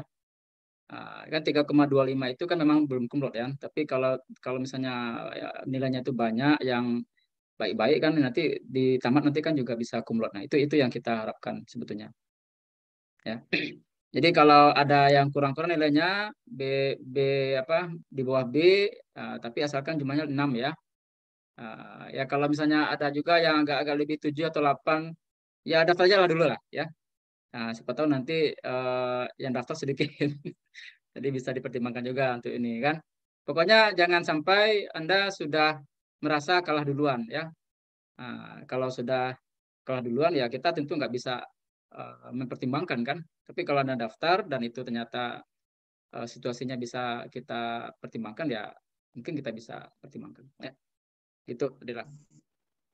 Baik, Pak, Kemudian terima kasih tadi atas ya yang siapa tadi ke Grecia kan, Miftah ya. Kemudian kalau yang ke saya lagi siapa tadi? Cynthia Mukti, Pak. Cynthia Mukti ya, bukan Pak Adrian kan? Pak Adrian bukan Arisa. Cynthia Mukti. Saya lupa lagi nih apa tadi nih pertanyaannya. Yang bidik misi ya. Oke, Ya, jadi Pak. bidik misi, ya. Bidik misi ini kan sampai 4 tahun ya. Betul ya, Grecia ya. Jadi seperti yang tadi aja strateginya. Jadi ketika Anda sebenarnya bisa tamat 3,5 tahun sebenarnya ya. Artinya tidak mendaftar semester genap di tahun ke-8 itu, tahun ke-4 itu. Jangan tamat dulu ya. Jadi coba tetap tunda dulu sidangnya, gitu kan sidang aja kan. Bayarnya tetap bayar S1. Nah, kalau bidik misi kan dibayar oleh bidik misi ya. Tapi setelah itu ya kalau sudah tamat S1 ya S2-nya bayar dong gitu ya. Bayar gitu ya. Nah, kecuali kalau ada lagi beasiswa ya kan bisa juga diurus beasiswa juga kan. Ya. Kayak misalnya LPDP saya pikir bisa ya untuk bisa diinikan ya atau apa lanjutan bidik misi untuk S2 ada nggak yang afirmasi gitu. Ya jadi ada ya. Program yang saya ikuti itu ICT tadi bisa mengcover biaya S2 kita di UNAN, Pak. Karena cukup besar, jadi bisa dialokasikan. Kita spirit aja mau cari peluangnya gitu, Pak. ICT itu yang itu ya, yang MBKM itu. Iya, yang MBKM-nya, Pak. Itu kan. Jadi banyak nih ya strategi-strateginya nih ya, harus bisa kita ini kan. Jadi semua kesempatan itu dimanfaatkan. MBKM itu kan banyak juga tuh uang sakunya kan. Ya. Gitu Cynthia ya. Apakah jelas?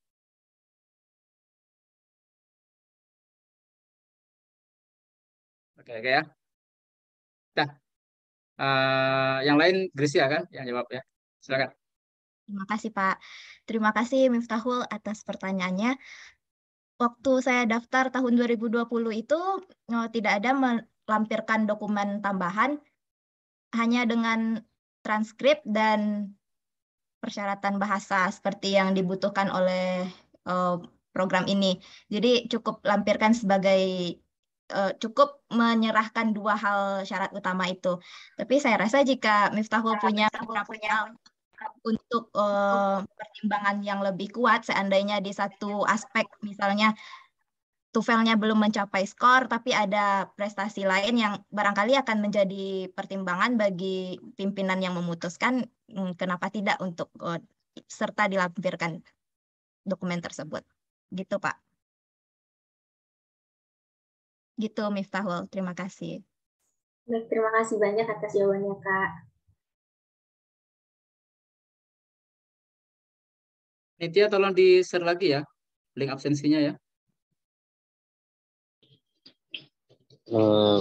Baik, jadi kita lanjut ke yang sesi keduanya, Pak, untuk pertanyaannya. Ya, silakan. Untuk yang sesi kedua ini mungkin berapa banyak, Pak, untuk dibatasinya? Ya, sampai selesai lah, sampai asar. Baik, Pak. Kalau ada. Nah. Baik, Pak. Jadi ini ada satu penanya yang udah resen dari Ahmad Fakri. Kepada Ahmad Fakri, silahkan. Baik, sebelumnya terima kasih kepada Ridho. Assalamualaikum warahmatullahi wabarakatuh, Bapak, Ibu, dan Dauni dan rekan-rekan semua. Terima kasih untuk kesempatannya untuk Fahri bertanya, Pak. Mungkin saya bertanya, Pak, lebih ke persyaratan juga, Pak, kepada Bapak. Itu, Pak, mengenai skor TOEFL, Pak, batas, Pak. Kan sebelumnya kalau Fahri dulu pernah mencoba ikut ISMA, Pak. Jadi kan ISMA dulu salah satu varian dalam persyaratan kemampuan berbahasa itu ada 3, Pak. TOEFL, IELTS, sama Duolingo, Pak. Nah, sebelumnya kan kalau Duolingo di taraf internasional sekarang itu udah diakui gitu, Pak. Udah menjadi alternatif dalam penilaian kemampuan berbahasa Inggris, Pak. Dan kebetulan Fahri udah ada punya gitu misalnya, Pak. Nah, tadi saya bertanya, Pak, apakah boleh gitu, Pak, itu yang digunakan dalam persyaratan ikut fast track, Pak? Karena kalau disetarakan gitu, Pak, dengan TOEFL, skor TOEFL minimum 475, rasanya itu bisa melebihi, Pak. Tapi yang Fahri punya itu sekarang Duolingo, Pak, gitu, Pak. Mungkin itu, Pak, dikembalikan kepada moderator. Terima kasih sebelumnya. Baik, terima kasih juga kepada Ahmad Fakri. Oke, selanjutnya untuk pertanyaan kedua, tadi ada satu pertanyaan, Pak, yang di kolom chat. Itu pertanyaannya dari Adrian. Itu apakah ada Adrian itu ya, Pak? Bukan mahasiswa itu ke prodi S1 biologi itu, Pak Adrian. Maaf, Pak. Mana Pak Adrian ya? Maaf sebelumnya kepada Pak Adrian. Jadi ada pertanyaan nih, Pak, dari Pak Adrian tadi sebelumnya. Apakah ada skema yang memungkinkan S2-nya jadi gratis atau dapat beasiswa? Misal bagi mahasiswa KIP tentu berat untuk bayar SPP S2. Nah, baik, Pak, mungkin apakah bisa langsung dijawab, Pak, untuk dua pertanyaan sebelumnya, Pak? Ya, oke, makasih. Ini biologi semua nanya ya. Mana yang lain nih? Oh, tadi satu Cynthia matematik ya. Oke. Fakri ya. Jadi untuk Duolingo namanya ya. Ya, itu Iya, Pak. Boleh-boleh saja ya kita terima. Ya. Tapi saya pikir ada baiknya juga ya, Fakri, tes aja prediction test ya untuk TOEFL ya atau IELTS ya. Karena itu juga penting juga nanti itu untuk misalnya nanti dalam program-program lainnya kan, atau sekedar untuk menginisiasi komunikasi dengan pembimbing di luar misalnya gitu ya. Itu betul juga ya. Kalau fast track nggak ini kan, fast track nggak diterima gitu misalnya gitu ya. Karena tidak mahal juga kan untuk yang tes prediksinya kan. Jadi saya sarankan tetap mengambil prediction test untuk TOEFL atau untuk IELTS ini. Itu Fakri. Meskipun kita bisa juga pertimbangkan itu ya, nanti kita lihat nanti dia setara dengan apa gitu kan ya. Oh ya, satu lagi tuh ada informasi juga yang mungkin juga perlu juga sampaikan, dan saya nggak tahu nih apakah sudah dapat infonya atau tidak ya. Karena kan ada program penawaran program credit earning ya dari UNAN untuk mahasiswa UNAN ya, semuanya 2 per fakultas nanti akan dikirimkan namanya. Jadi silakan ya manfaatkan juga kesempatan itu. Nanti saya kirim juga linknya nanti. Oke, yang kedua dari Pak Adrian yang nanyanya atau ininya. Ya mungkin sudah dijawab tadi sama Grecia, Pak Adrian. Jadi banyak mengambil kesempatan di kita di UNAN ini sebetulnya harusnya nih ya, harusnya sudah mulai ada skema voucher ya, skema pemberian bantuan SPP ya, untuk mahasiswa yang bagus-bagus ya untuk daftar di S2. Ya, tapi ketika itu kita rapatkan di tim pasca di UNAN itu belum ada seperti itu.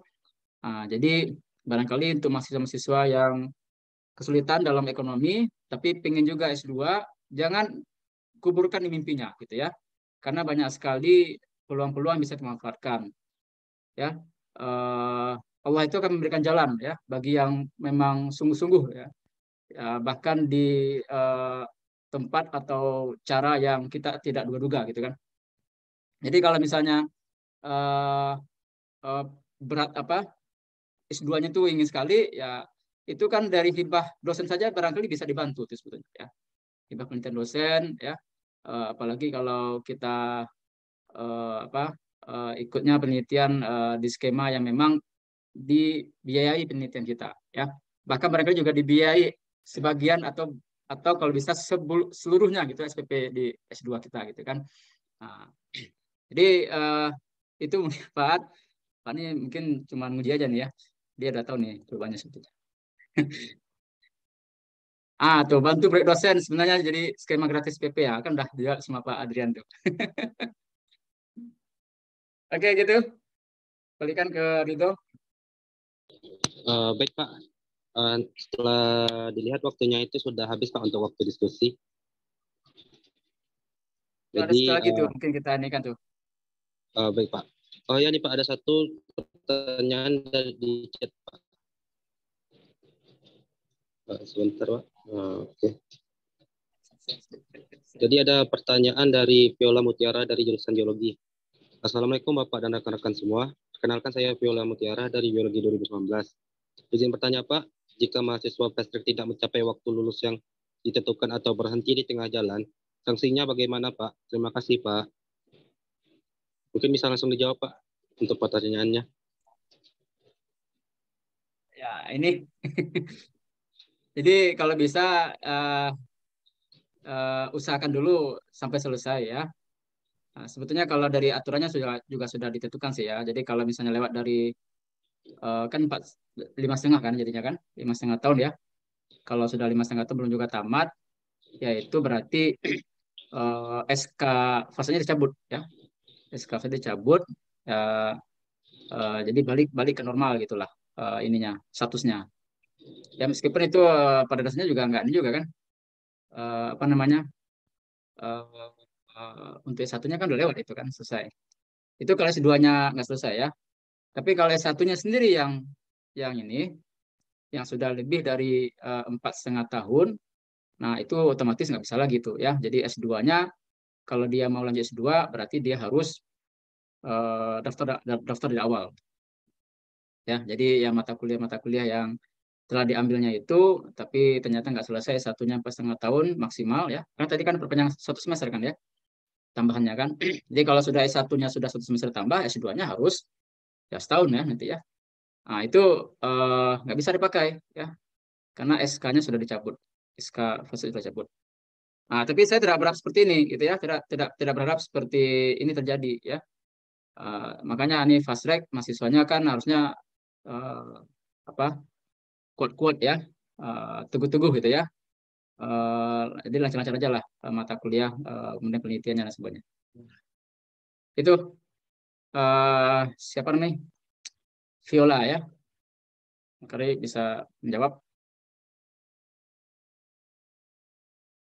Tapi kalau berhenti tengah jalan, nah itu nggak kita ini kan tuh. Ya kalau misalnya sudah fast track, tapi ternyata tiba-tiba mundur, ya pertama SK-nya dicabut ya. Yang kedua, kalau dia daftar lagi S2 di tempat di UNAN itu nggak kita terima. Ya. Wajar kan ya, sudah dikasih ini ternyata nggak diambil gitu kan, ya kita juga inilah ya. Kita tidak menerima lagi mahasiswa yang mundur ya. Mundur nih ya, bukan karena ininya ya.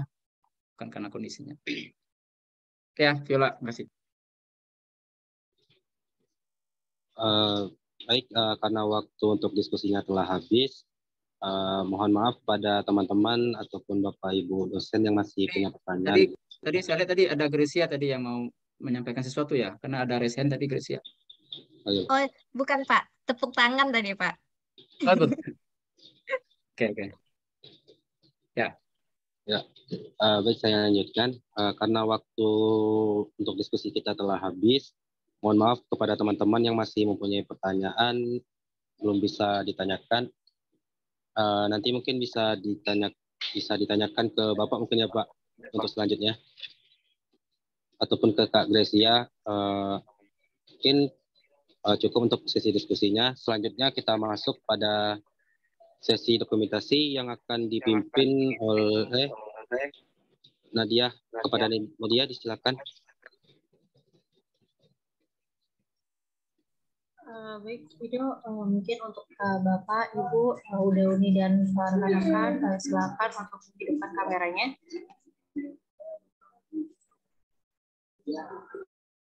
Absen nggak jadi di dikirim Ridho atau panitia Eh, lainnya.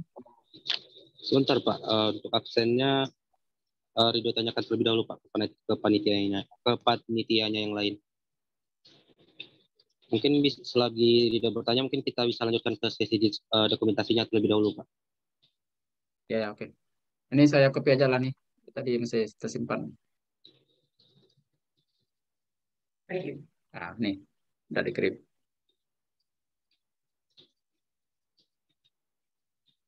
Ya, ada Prof. Helmi. Oh, Prof. Siap, Prof.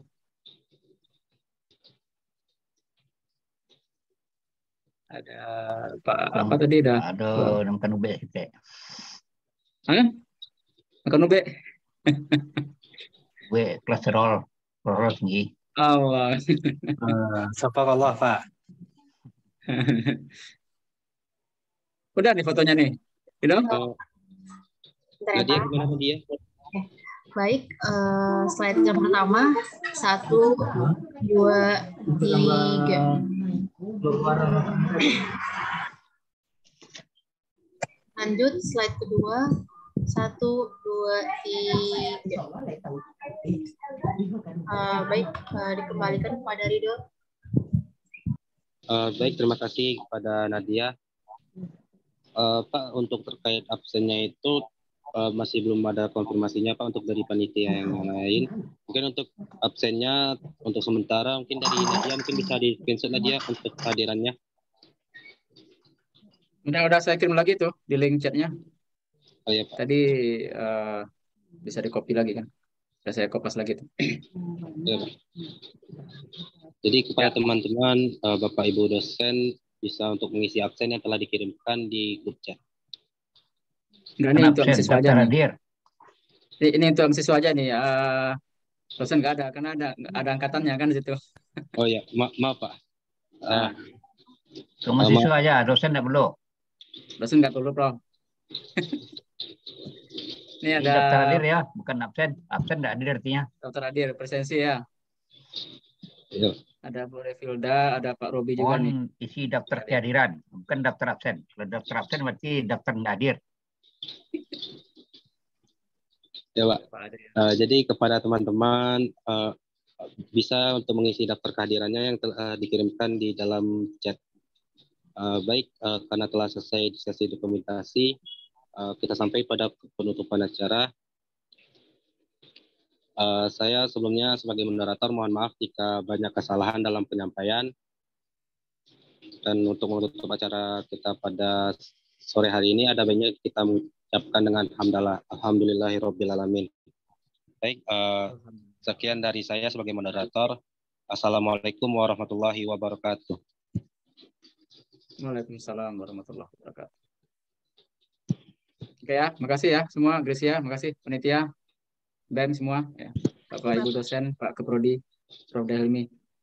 Kita tutup Zoom-nya ya. Ya, Assalamualaikum. Assalamualaikum.